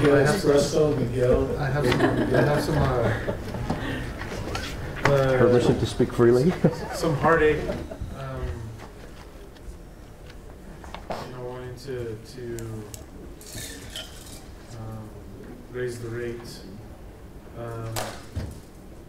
but I do think that the uncertainty of the outlook is pretty scary. So, if I do support an increase this time, and everything comes out hunky-dory with the outlook, and we get to the 1115 expansion, and we don't have all these things happen, I will not vote for a tax increase next year. That's for sure. Well, if all these bad things don't happen, we can afford a roll back. Yeah, to take it back down. Yeah. Somebody should. So that's my caveat. Because we don't know what's going to happen, but if things work to where we're stable, right? That I would expect then that we have to live without that tax increase in FY19. My worry is we just don't know, and ultimately the impact will be. Beyond that, I don't know if I'll be here, so that's the last. So you can actually make that promise.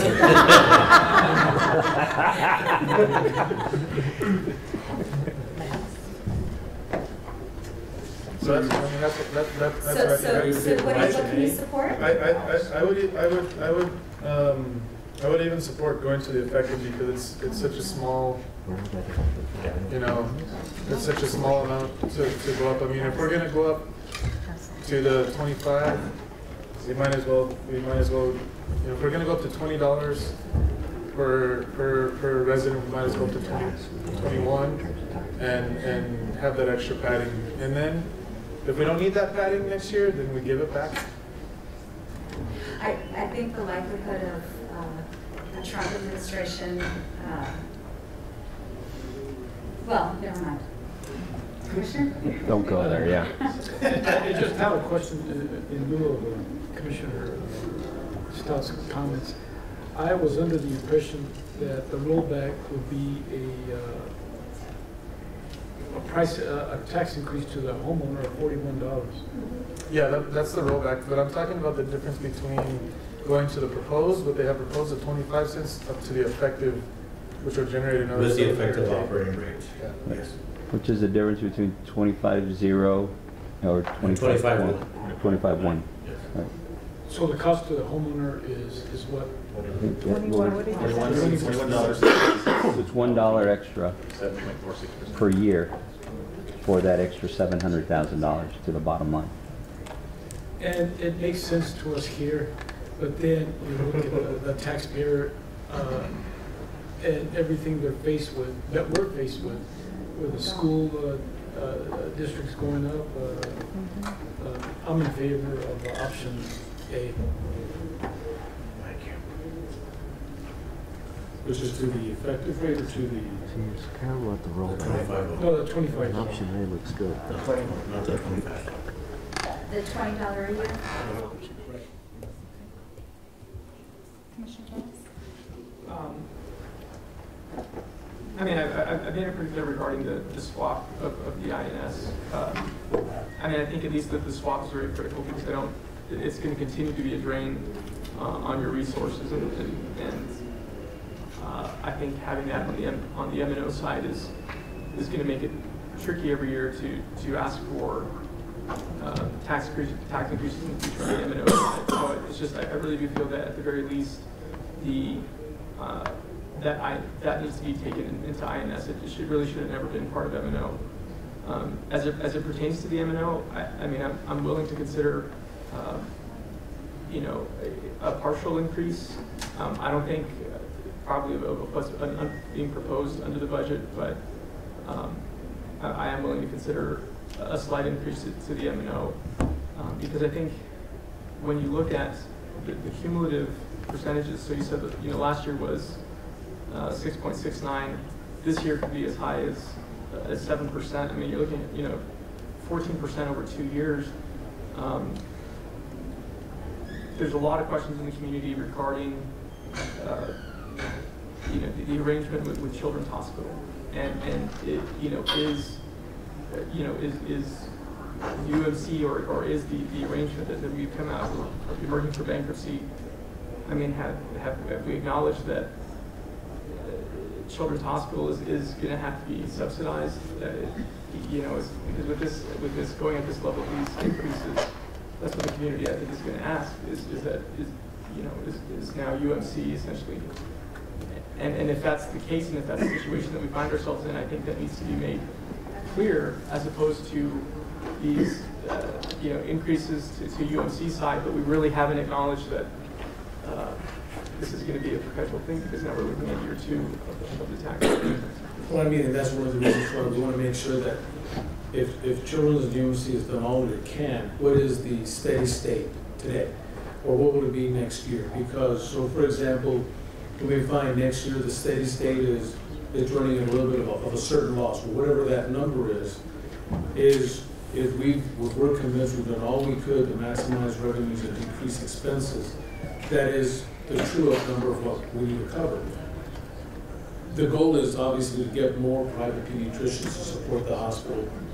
The goal is to look at more inpatient care versus outpatient. They do well in outpatient, they can do better. On the inpatient side, that's an opportunity. We have great capacity to continue to increase it. We need to, right now they're running an ADC of about 55 to 60, an average daily census. We can get them up to 75, 80. Then you're talking about possibly different scenarios. So each year, that's the challenge, is how do we push and push to make sure that we're maximizing that.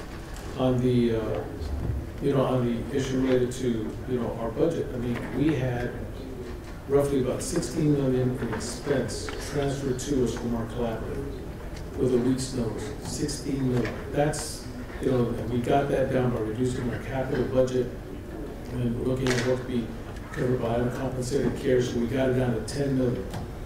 We dropped our capital expense budget, so we got it down to 6 million. That is really the impact. That doesn't even include what's going to happen with the waiver or Medicaid. I agree that I think if we reach steady state, I would hope not to go back or slide back. You know, really is that we've got a game, let's keep the game, because I do think that over the next few years, depending on what's happening at the level of DC with Congress and the White House, we don't know what's going to hit. The key is we've got to make sure we do our best to manage. Our goal would not be to come back in 19 with an increase. Absent something else happening. I mean, I'm not so much worried about as children's as it is more if there's a push to reduce Medicaid subsidies, and so that we then incur as a safety net hospital more expense, or that our collaborative decides to collapse completely, and instead of 16 million, you can add another 20 million hit to our bottom line. And so those are the things we're trying to manage. And I think, I mean, to me, and I thought it was something that we spoke about and that we have talked about publicly is that you know, we are going to have to subsidize children's. I mean, for a while. I don't think there was ever any when we took over the hospital. I don't think there was really any anybody that was saying that, you know, in next year, the first year, we're, you know, that the new board has control over the budget completely, and you know, I don't think there was any expectation that there would be some miracle that came about, that there was going to be, that they were going to be in the black at this point. It was unfortunate because some of the savings that we thought were going to materialize didn't materialize, and also the changes with the reimbursements and switching to more to the from traditional to managed care has also caused issues, and those are things that are also, you know, out of our hands. It just feels, you know, and some of those issues are what caused the Children's Hospital to have big problems in the first place. You know, the formula funding change, and so you know, I think that we decided that the Children's Hospital needed to continue to be open, and we decided that the Children's Hospital needed to continue to be providing services. And I don't know if we can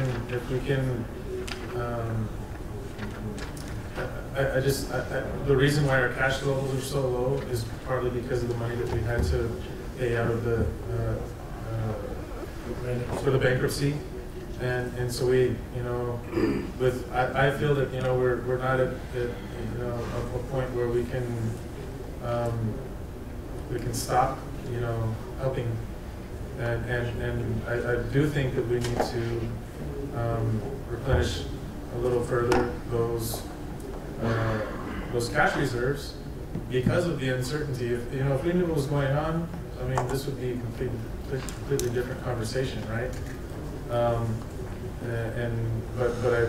I think that we need to make sure that our county hospital doesn't go under as well, and that we have you know, that we're prepared. I want to give some context and history because I think it's important. The hospital, the facility itself, when you look at the tax increases that have been approved in the past, they have been largely for infrastructure because that facility was so old and had gone through zero maintenance for many, many years. Very little upgrading. I mean, when I was a county commissioner, there was no hot water in many of the rooms. There were little window AC units that didn't always work. It was a hospital that, from my view, was not worthy of El Pasoans. And so when you look at the history of where we have increased taxes in the past, because very little has been provided by the taxpayer to fund the operations of the hospital over time. I mean, those are important revenues. Absolutely, families feel it. You know, especially our poorest who need the hospital the most feel those tax when they pay their taxes, they feel it the most. But we're not going to grow the hospital. The view was, we're not going to grow revenues in order to, provide more services unless we fix the facility, increase quality, increase services, and that brought with it increased investment. And so we have, as a court, traditionally supported funding those infrastructure improvements. Also, just in terms of, and now we're facing uncertainty with regard to reimbursement, and if anybody who's watching what's happening in DC closely knows that reimbursement is the target. That's where the target is. That's the only way to save money is by changing that. There's no two ways about it. Unless something changes significantly between now and the end of this fiscal year, that's where the target will continue to be. And with regard to children's, I do want to remind everybody, I do think we have to have the long view. The pro formas showed it was not going to make money for the first several years. The public was told that. The public knew that. And so I was looking for some old children's documents, and I found the list of the people, the various business people who vetted this and who understood it was not going to make money for the first several years. We were honest and transparent about it. The bankruptcy obviously did not help, but I also want us to keep in mind they were losing $22 million not 24 months ago. And so yes, $2 million is absolutely, we should take it seriously, absolutely, it's something to be concerned about, but there's been relatively little operational change. So the opportunity, in my view, is tremendous to deal with that $2 million loss. But appropriately, Jacob, you kind of have to, be sort of the hammer leading the way on that. And I really appreciate that you've done that, and I really appreciate that the board has backed that as well, and has had conversations with the Children's Board, and we cannot afford to make the mistakes of the past. Excuse me, Judge Escobar, I just need to note for the record that we lost quorum. Okay. And I lost my train of thought. But I think my point is, we have to kind of look at all of this in totality, and I think I hope that Children's ultimately ends up being a very successful operation. I think it has the potential to be, with very tight reins and with a ton of shared services. And with a push, as you mentioned, oh my gosh, absolutely, Steve. If it's 93%, that's not acceptable. And so I'm very happy that y'all are looking at taking over the revenue cycle. And you're right, if we could even get it to in between, the huge opportunity there. So I do think it's important that we talk honestly about all of this. But I also think we have to not forget the history and where we came from, everything we had to fix, everything we had to address. We still have deficiencies when it comes to market salary adjustments that we've still got to make. I totally support the nurse-to-patient ratio, upping those. I think it's important, but I'm not going to make those demands of you unless I give you the tools. I totally support the rollback, but if where we're going to go is effective, I would support that too. And I think, children's is very important. And when you look at the major hits to children's, or even the major hit to us, it's all tied to what's going on. Excuse me, Mr. Citron, we now have quorum. No, I lost my train. But, clearly, these are not things that are primarily due to somebody not, keeping their eye on the ball, but rather reactions to what's happening nationally.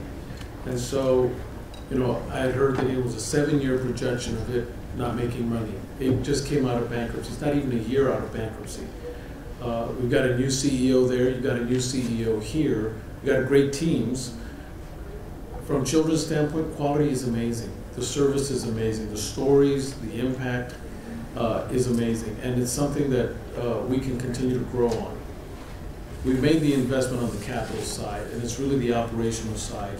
And what's driving the pressures You know, there's some operational issues we're gonna fix, but primarily it is the changes in reimbursement. What affected them this particular year is the push from going from fee-for-service Medicaid to more managed Medicaid. And so, you know, for us, the transfer from our collaborative of expense to us was primarily driven by changes in terms of what kind of funding, you know, we were getting through the state and nationally.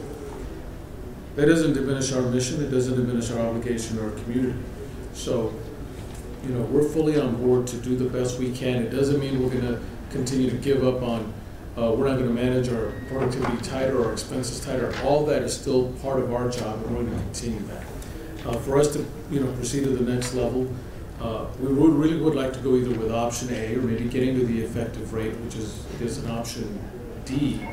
But we really need your direction that if you're all in favor of it, then we'll proceed with that, and if not, then we need to modify it accordingly. Right, I agree. We need to either give direction on what we're comfortable with, or if we need another budget hearing with some specific things that we want them to come back on. So Commissioner Leon, you had mentioned you're supportive of option A. Okay. Commissioner Stout, you said effective. Okay, so Commissioner Bettis? I'd be in favor of swapping the INS and possibly going as high as a 5% increase. So another option.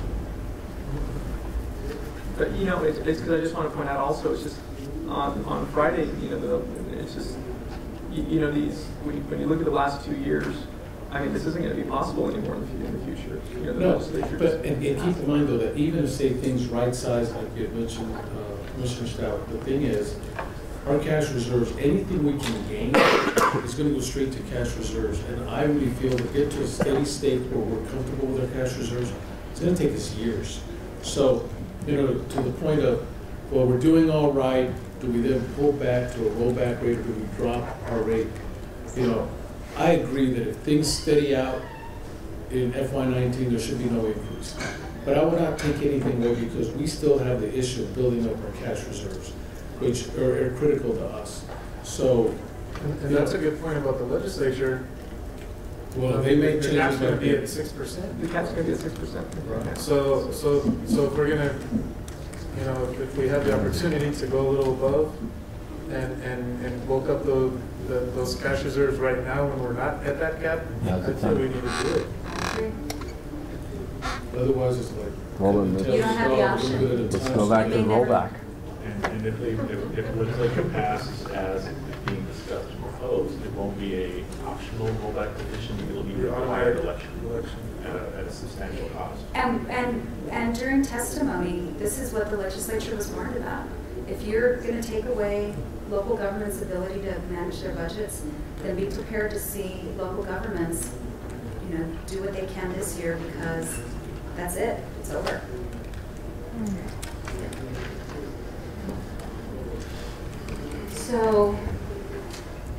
So we're in an impasse. There's two of us who would be willing to at least go to the effective.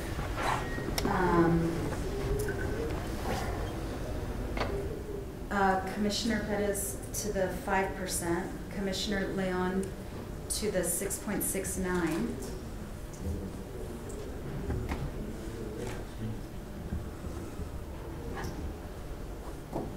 You know,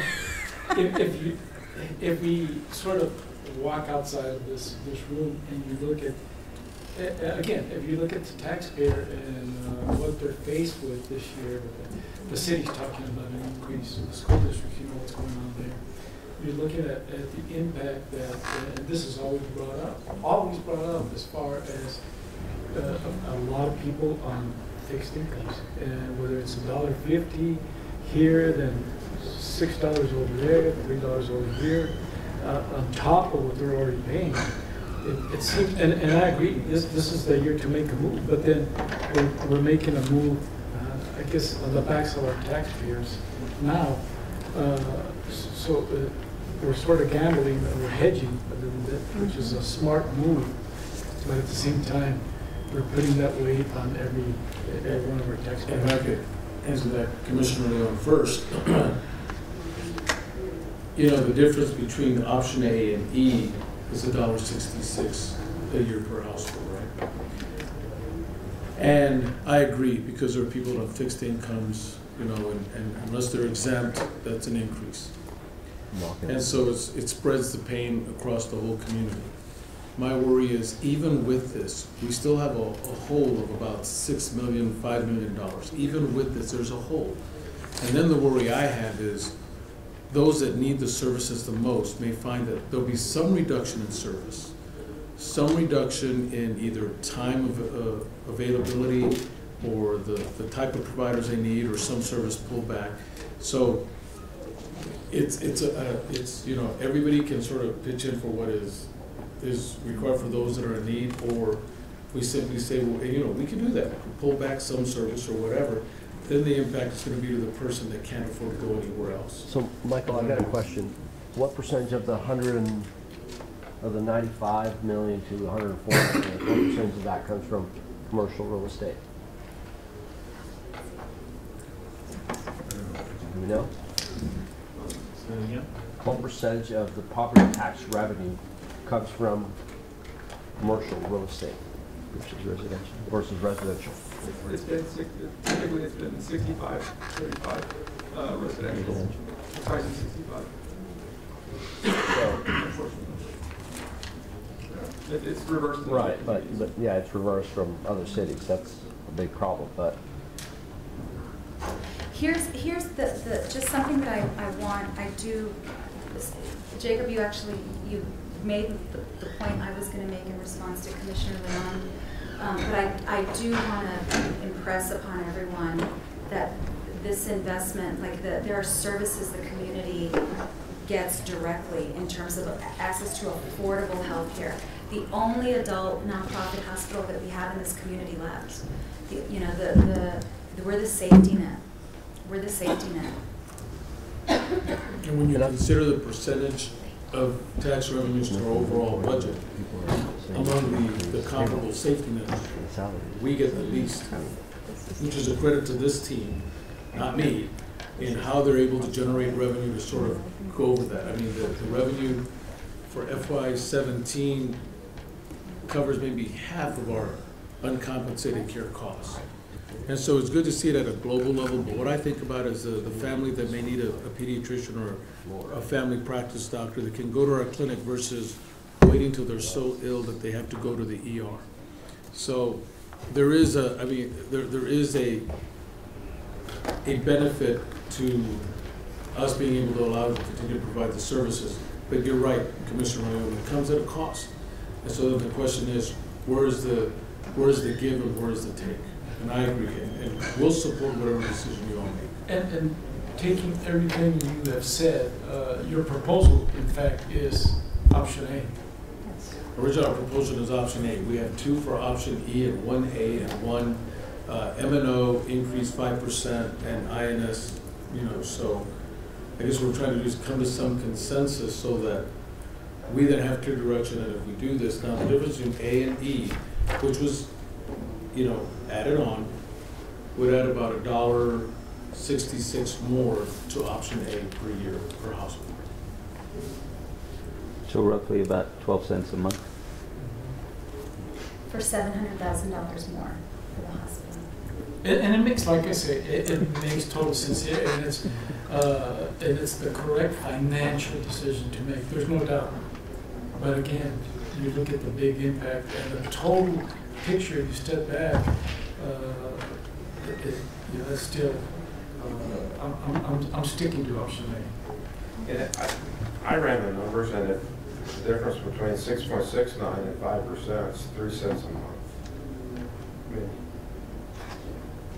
I don't think anybody's going to notice 3 cents a month. And you're talking about the difference between option A and capping it at 5%.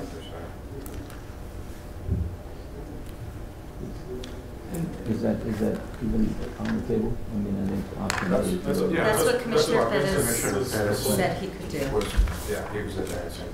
And then how much is the INS portion for the debt service withdrawal payment, the M&O, that we're considering swapping over the INS? How much is it? 7.2.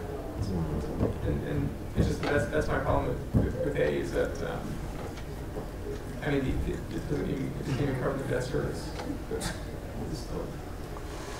The way I look at it, if all goes to hell, you're going to be wishing you could be standing back here getting more revenues. Worst case scenario.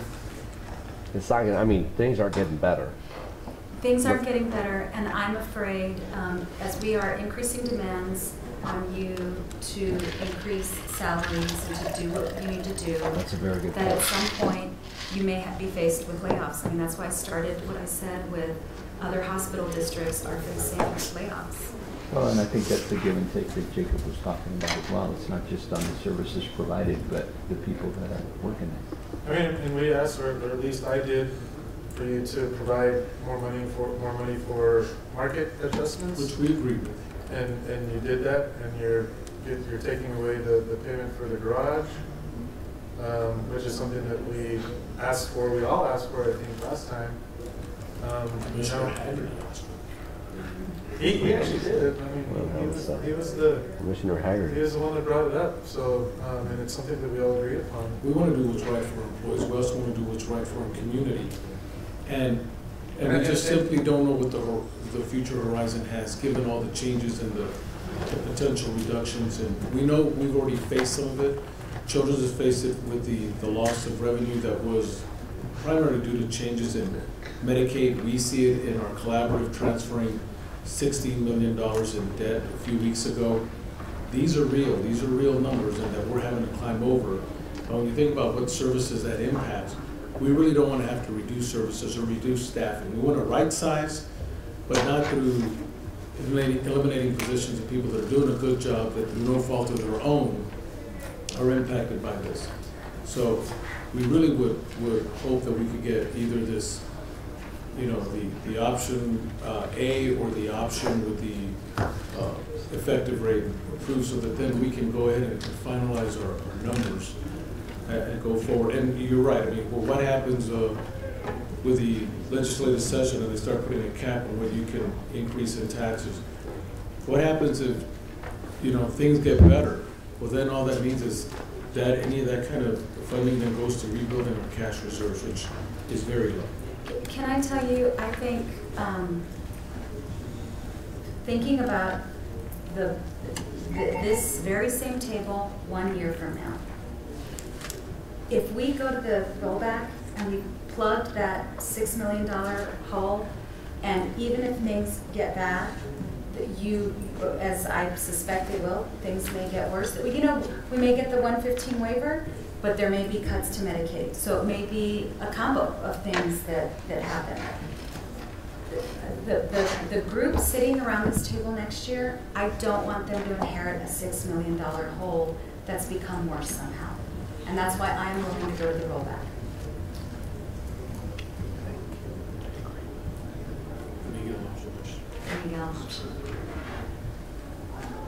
Because you may be here 1 year from now and you've gone to 6.69, and you may next year have to do 2%. And I just feel like, you know.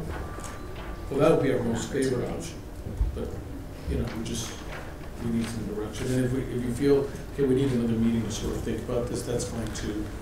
We'll be back at your request. But, you know, certainly to us, we've got a cash reserve issue. Children's is still fresh out of bankruptcy. They're working hard to stabilize. We have challenges with what's happening today, even now, with regards to our collaborative, with regards to what's going to happen in the future. Even if things turn rosy, our cash reserves are still low, and we've got to build them back up. I don't feel that they're going to be rosy. I feel that even if we gain in some areas, there's going to be a reduction in other areas. I mean, the whole push now is, even though the Senate had not approved any repeal and replace or repeal, now they're looking, you know, White House administration is looking at simply not paying on the Affordable Care Act and let it collapse on its own. And that's the kind of issue that's creating a lot of nervousness with insurance companies and payers and ourselves, our physicians. That's what we're facing. And that, I would give you the example of healthcare options. You have, that's the program we run for the indigent, right? There's 14,000 members there today. Before the Affordable Care Act, there was 21,000. You will lose almost all, if the subsidies go away, most likely those people come back to the ATO program. And that's where we can get in trouble, because then we have to fund those people that still need health care. And that's really what you need to be paying attention to. The other thing about children's is there is a green light that they can do better. I think there's one service line that's not exploiting them. That's the NICU. They probably have the best NICU team in town, but they're only getting 15% of the business there. You move that number to 20%, that changes the whole system. 1 out of every 10 Medicaid babies that's born goes to NICU. That's where the numbers are in Medicaid. That's where you make the money.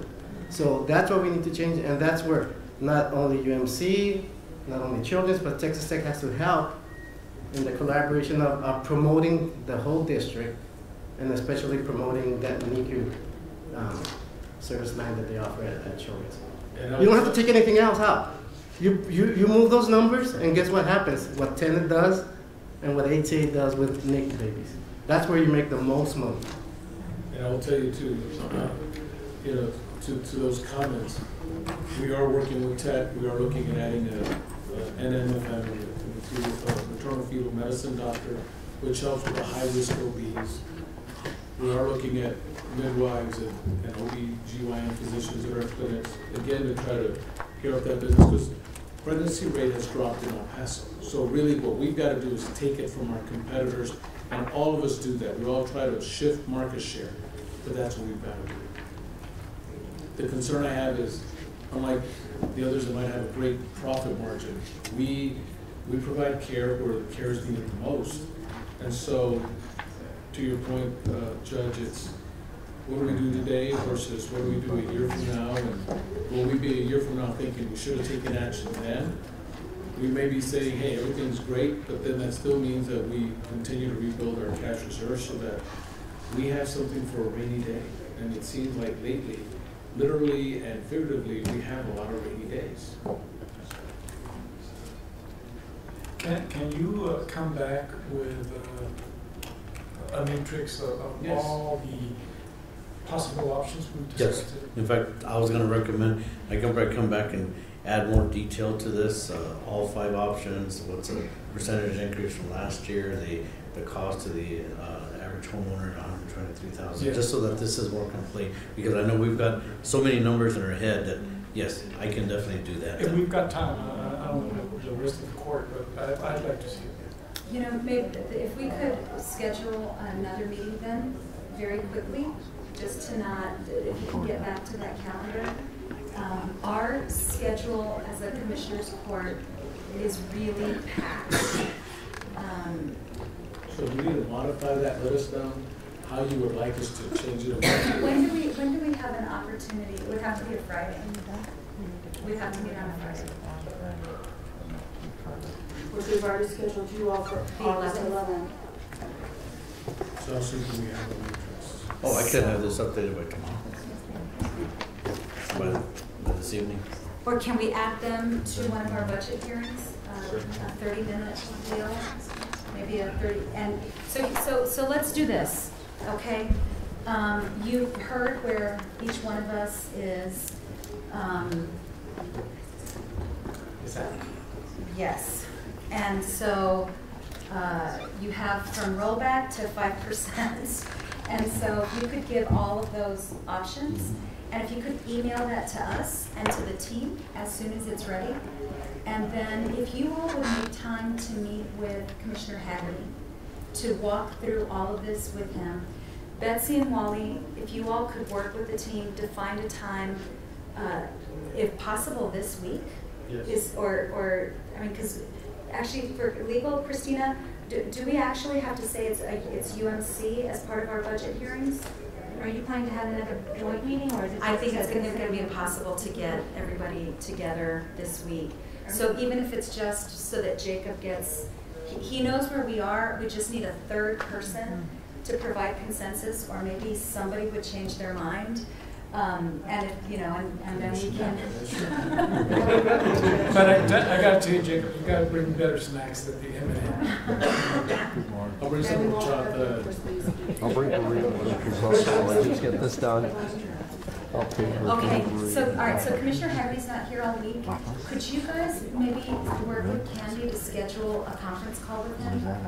Email him the Michael's document that he's gonna create. Schedule a conference call with Commissioner Haggerty. And then Christina, what do you think? And it would just be to keep the information that was, and to get some direction. To get some direction. I don't think, you know, for the tax rate. Well, you're going to take action on that anyway in an open meeting. But this is just to consider the options that were out there. So that you Michael want to be can able to consider explain. that during your posted budget hearings for this week. Yeah. Or we could put it on next Monday's agenda. For Monday, because I won't be there. I'll be sitting in the sports park. But you know where I am, so. So currently you're at the rollback rate, Commissioner Leon on option A, Commissioner Stout's effective. effective, Commissioner Commissioner Pettis. Pettis is at 5. And I just want to point out, it just, what I'm proposing is, it actually, it's a larger increase than what was given last year, and plus an additional 5%. It's just a matter of putting the INS where it should belong, the producer enforcement of no. Yeah, so I'm getting the definition of it's 5%, whether it's, and because I was calculating 5% over last year without consideration of the INS swap. But that's, so that's what. It's swapping, we'll talk Okay. about, I guess. We'll work out that piece and then we'll develop the matrix, get it out this Well, week. but I'm curious, so what, the 5%, Commissioner? 5% over what would have been the tax, well, I guess let me make myself clear, what would have been what would have been the rate before we had considered the swap? 5% above that, plus the INS, which is like an additional. Plus the INS swap of the 7.2 million. Okay. Now, So I wanna where go does with that get us? That, well, that's what I'll need to, let me put Actually, that. let's take a recess. If we can get this done now, I'd rather get it done now. Can we take a 5-minute recess? Oh, you guys lost quorum. Okay, well, y'all can listen, or we'll take a 5-minute recess. Can you calculate that in 5 minutes? Yeah, I'll need it. Look, we're scheduled till 4. If you need 10 minutes, if we can work it out today, let's work it out today. Okay? All right, let's take a 10-minute recess. The Paso County Hospital District Board of Managers session has suspended due to loss of quorum. Commissioners court recess for 10 minutes.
County of El Paso Public Works Department is offering sandbags at no cost or requirements to the public and are available 24 hours a day. The location of the county facilities are the following: Road and Bridge Fabens Warehouse, 1331 North Fabens Street, Fabens, Texas 79838. Road and Bridge Canutillo Warehouse, 191 Canutillo Avenue, Canutillo, Texas 79835. Road and Bridge Montana Warehouse, 14698 Van Lane, El Paso, Texas 79938.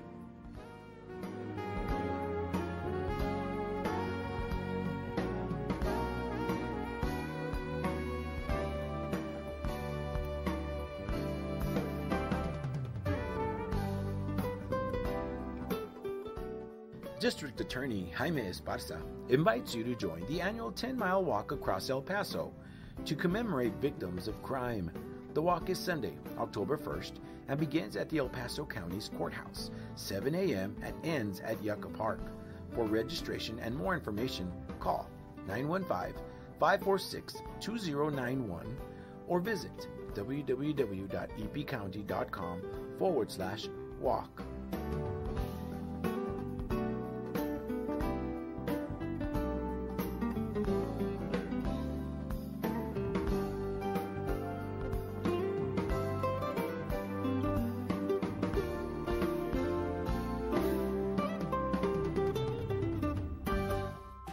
You can now watch Commissioners Court meetings on YouTube. Go to youtube.com and search for El Paso County Commissioners or El Paso County, Texas. Subscribe to our channels to see our latest videos.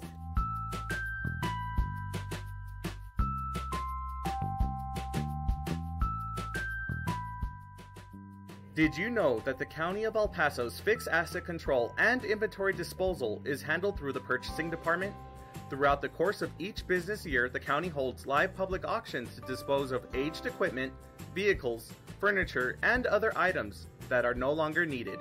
To find out about upcoming auctions or to learn more about the county's inventory disposal process, contact the purchasing department at telephone number 915-546-2048.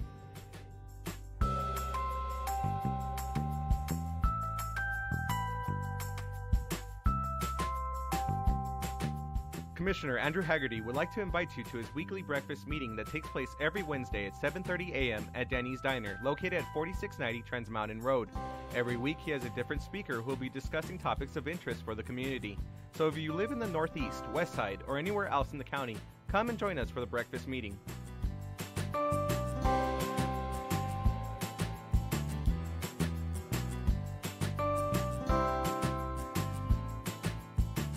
The 346 District Court Judge Angie Juarez Barril started the El Paso Veterans Treatment Court program in 2012 for veterans and active service members that have been arrested and charged with a felony or misdemeanor criminal offense. To be considered for the specialty court, the statutory criteria includes be a veteran or current member of the United States Armed Forces, including a member of the Reserves, National Guard, or State Guard, and suffer from a brain injury, mental illness, or mental disorder, including PTSD, or be a victim of military sexual trauma, all occurring or resulting from military service. Call Sylvia Serna, Veterans Program Director, at 915-546-2119, or email her at sserna@epcounty.com for any information.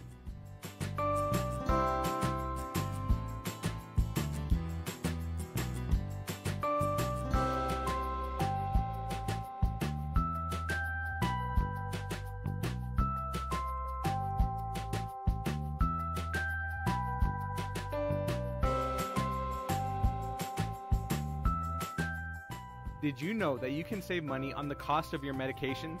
And doing so is easy. In 2015, the County of El Paso launched a prescription discount card program from coast to coast. The cards are available to all El Paso County residents free of charge and everyone qualifies. You can pick up a card at any county office location, Walgreens, Walmart, CVS, or Target pharmacies, or simply print the card at www.coastrx.com. Happy savings!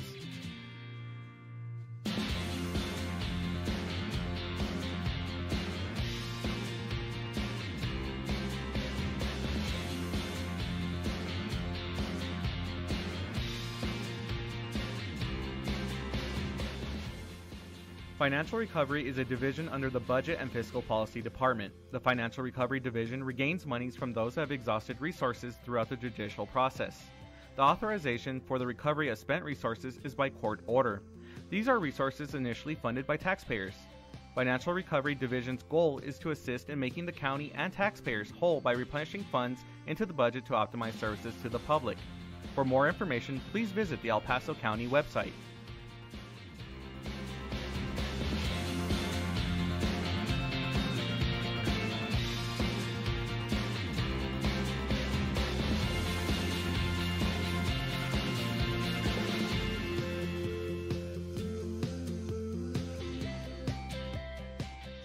As a reminder from the Information Technology Department, please don't save critical or sensitive data on your desktop.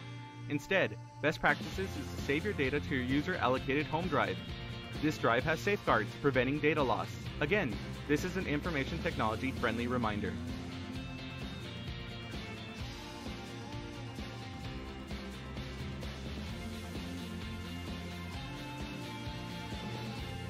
Did you know the County of El Paso's Purchasing Department is responsible for ensuring that all items and services needed by various county departments are purchased in the manner required by the state of Texas? Whether through formal sealed bids or smaller dollar quotations, the county purchasing team is dedicated to finding the best contracting return on your taxpayer dollars. Additionally, the Purchasing Department is responsible for the tracking of inventory within the county and properly disposing surplus through public auctions. For questions about how to become a vendor and compete for county contracts, or to learn more about public auctions, please contact us at telephone number 915-546-2048.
No, yeah, he's gonna be. He gets, you know, like.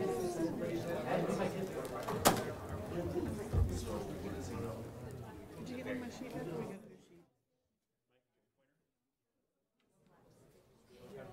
I'll let you.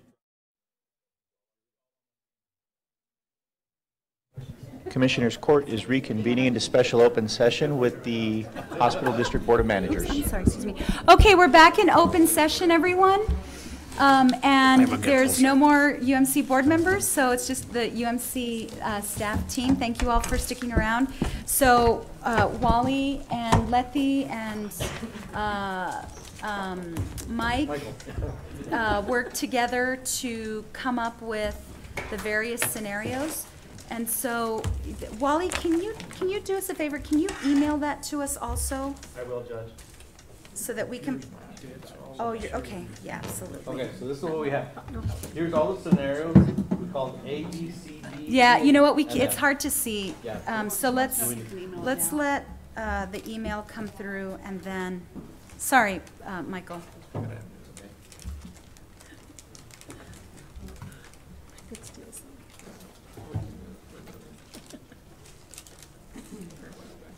Now I can't see the screen at all. Something happened. No. He's just being mean. He's being mean. Dramatic effect. Yeah. For certain UMCs. If we want comic relief, I'll start speaking in British.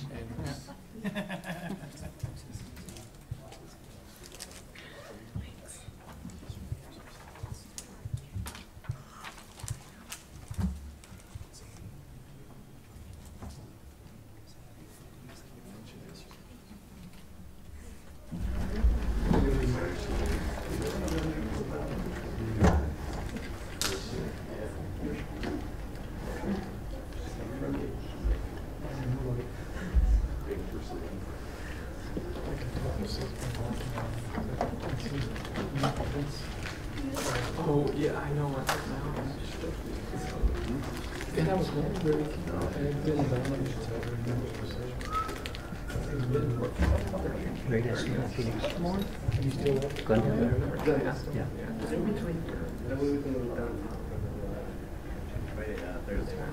On I-10? Yeah. I grew up right on that window where, like between Phoenix and London. Yeah. I grew up there probably last 7 months. Like 43rd Avenue. That's normal. Yeah, that's the old country. And all that was farmland. Yeah, because we used to have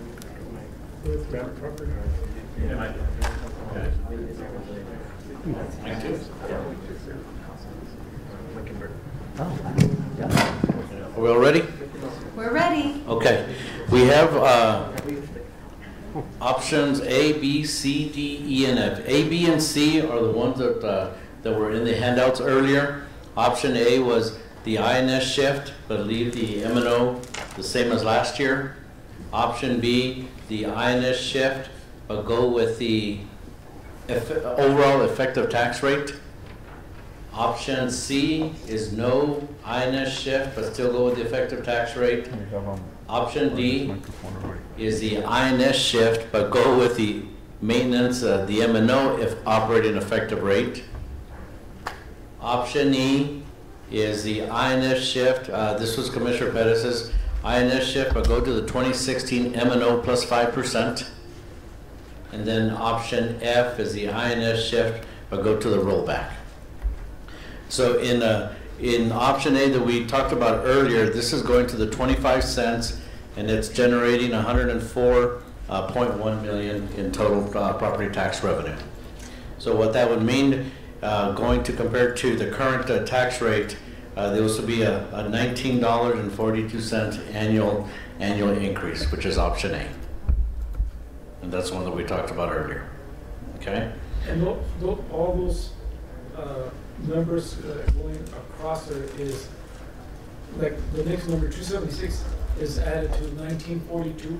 No, they are independent.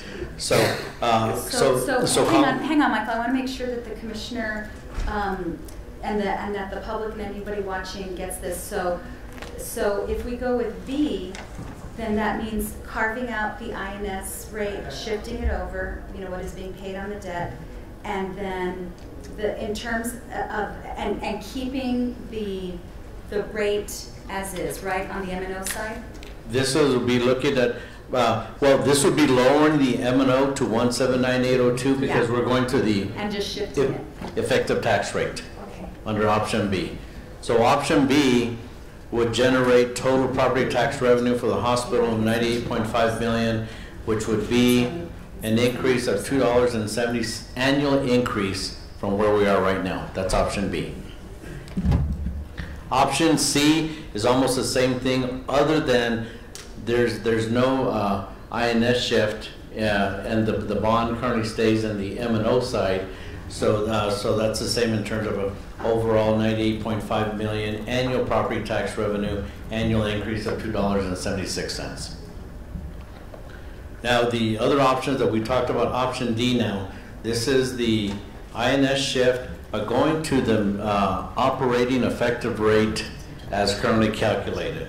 So what this means then, the total tax rate then would be 25.1 cents, which is a 7.46% increase, would generate 104.8 million, which is there's that $700,000 increase over option A, and the annual increase would be $21 from the current rate. What's that 312 number? The 312 number, or the 312. Okay, that's based upon $123,000 value, which is in column L87. So based upon $123,853 home value, the annual property taxes would be $312. The current rate is $290, which is in column N, row 87. Okay, cool. Thank you. Okay. Option E is going to, Commissioner Perez is talking about the INS shift, by going back to the 2016 M&O rate plus 5%, as if last year's M&O increase did not occur. So what that would generate, the tax rate would be 24.3%, 24.3 cents, an overall increase from the current rate of 3.7. The total property revenue, tax revenue, would be 101.2 million. The annual tax would be $301, so that's a $10.75 annual increase over the current year.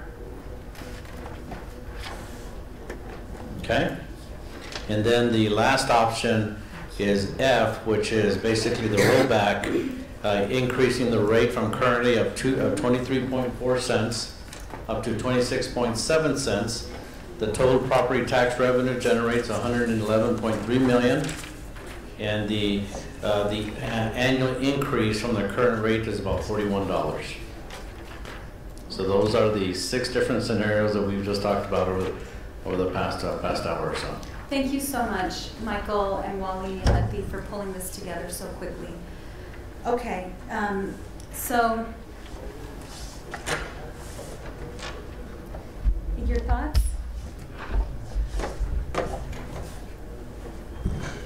Okay, and looking at the numbers and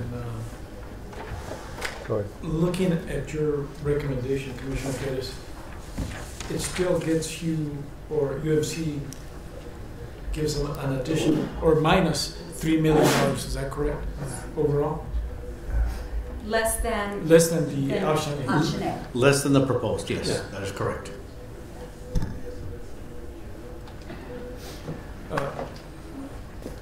Yes. Jacob, I've worked around you for many years. I have a lot of respect for your experience and your expertise in this field. You came in here with a recommendation of option A. Correct. What is your recommendation in hearing all that you've heard today? My recommendation will go to the option, is it D that goes to the effective? The M&O effective operating rate, yes. Right, and the reason for that is, I know there's a lot of unknowns as far as what's going to happen in the future related to what's going to happen on a national level. My worry is what if Medicaid continues to get cut. We wanted option A.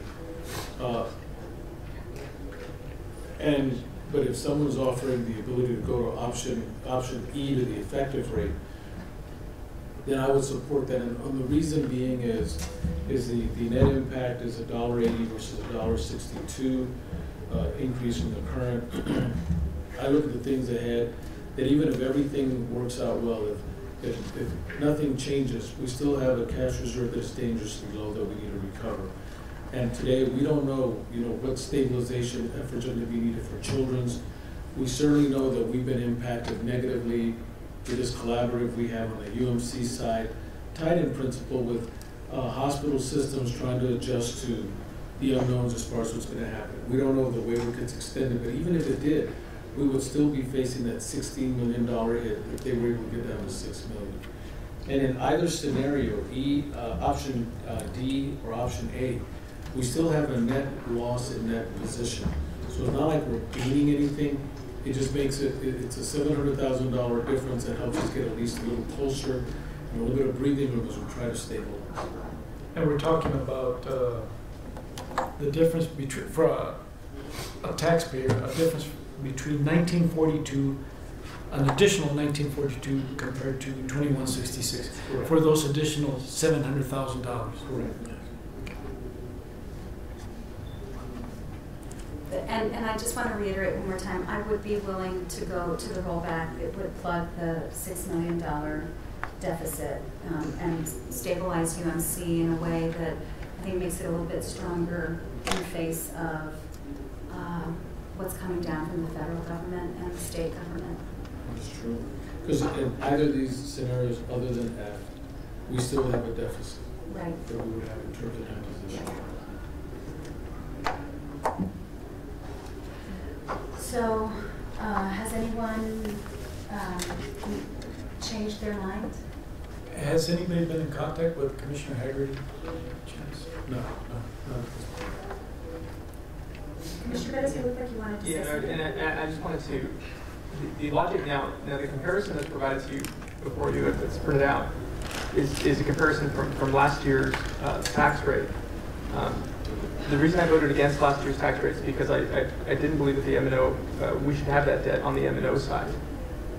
Had we swapped that, it would have actually been a larger tax increase than what was passed last year.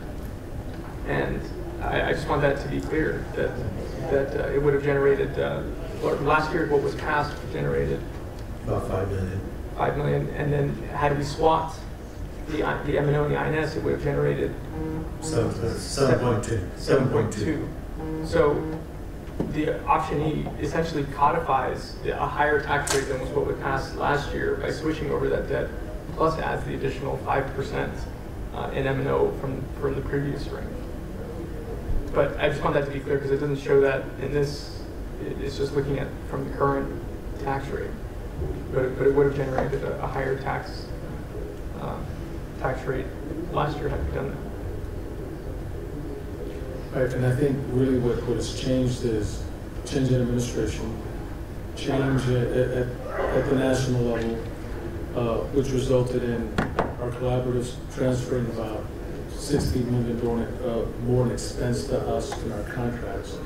It, certainly the changes at the time when we were looking at keeping children with the exemption to maintain the Medicaid fee-for-service change to manage Medicaid is a higher concentration. So there were things that happened external that I think even with that, we still would have been upside down. And so, I'll defer to the commissioners and the judges and whatever you all want to do. I would still recommend option D. But it is your call. I would love to do option F. That would help us get at least to a zero balance or close to it. But again, I defer to all of you. And I would support option D. I'm making a pitch for option F in many respects to help next year's Commissioner's Court.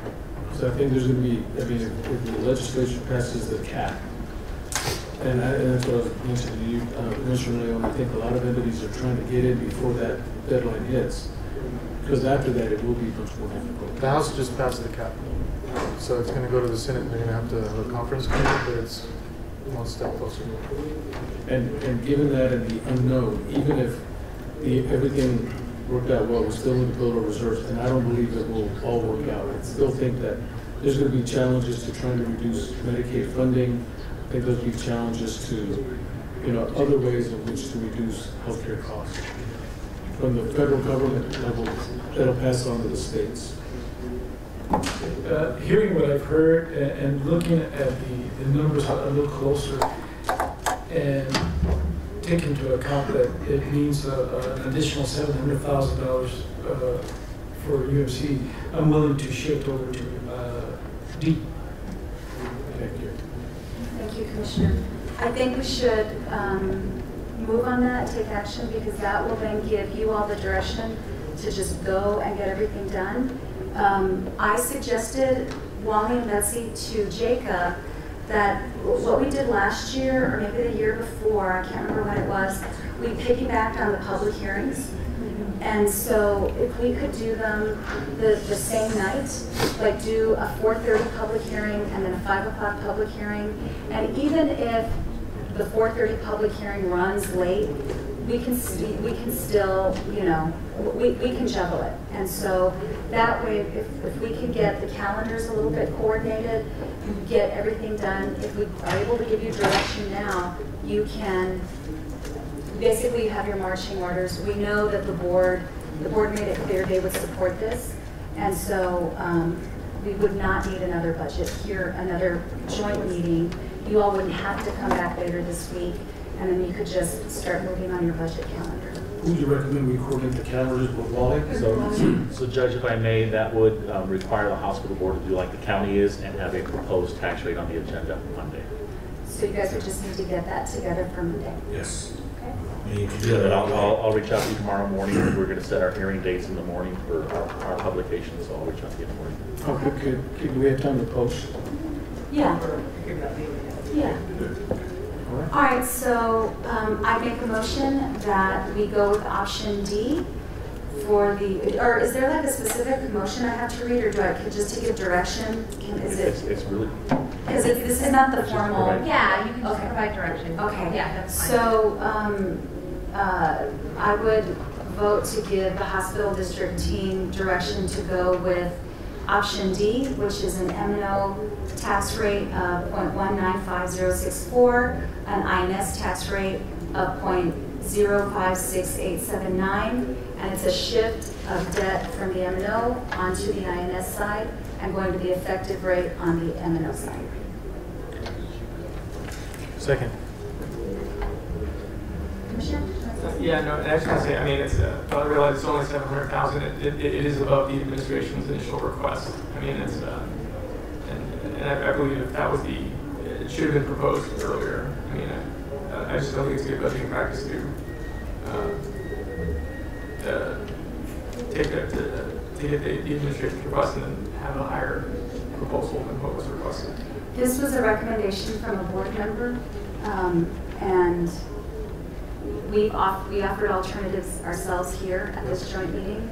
And so I think that's kind of the purpose of joint meetings, is to have the two governing bodies come together and as collaboratively as possible come up with what the two governing bodies can live with.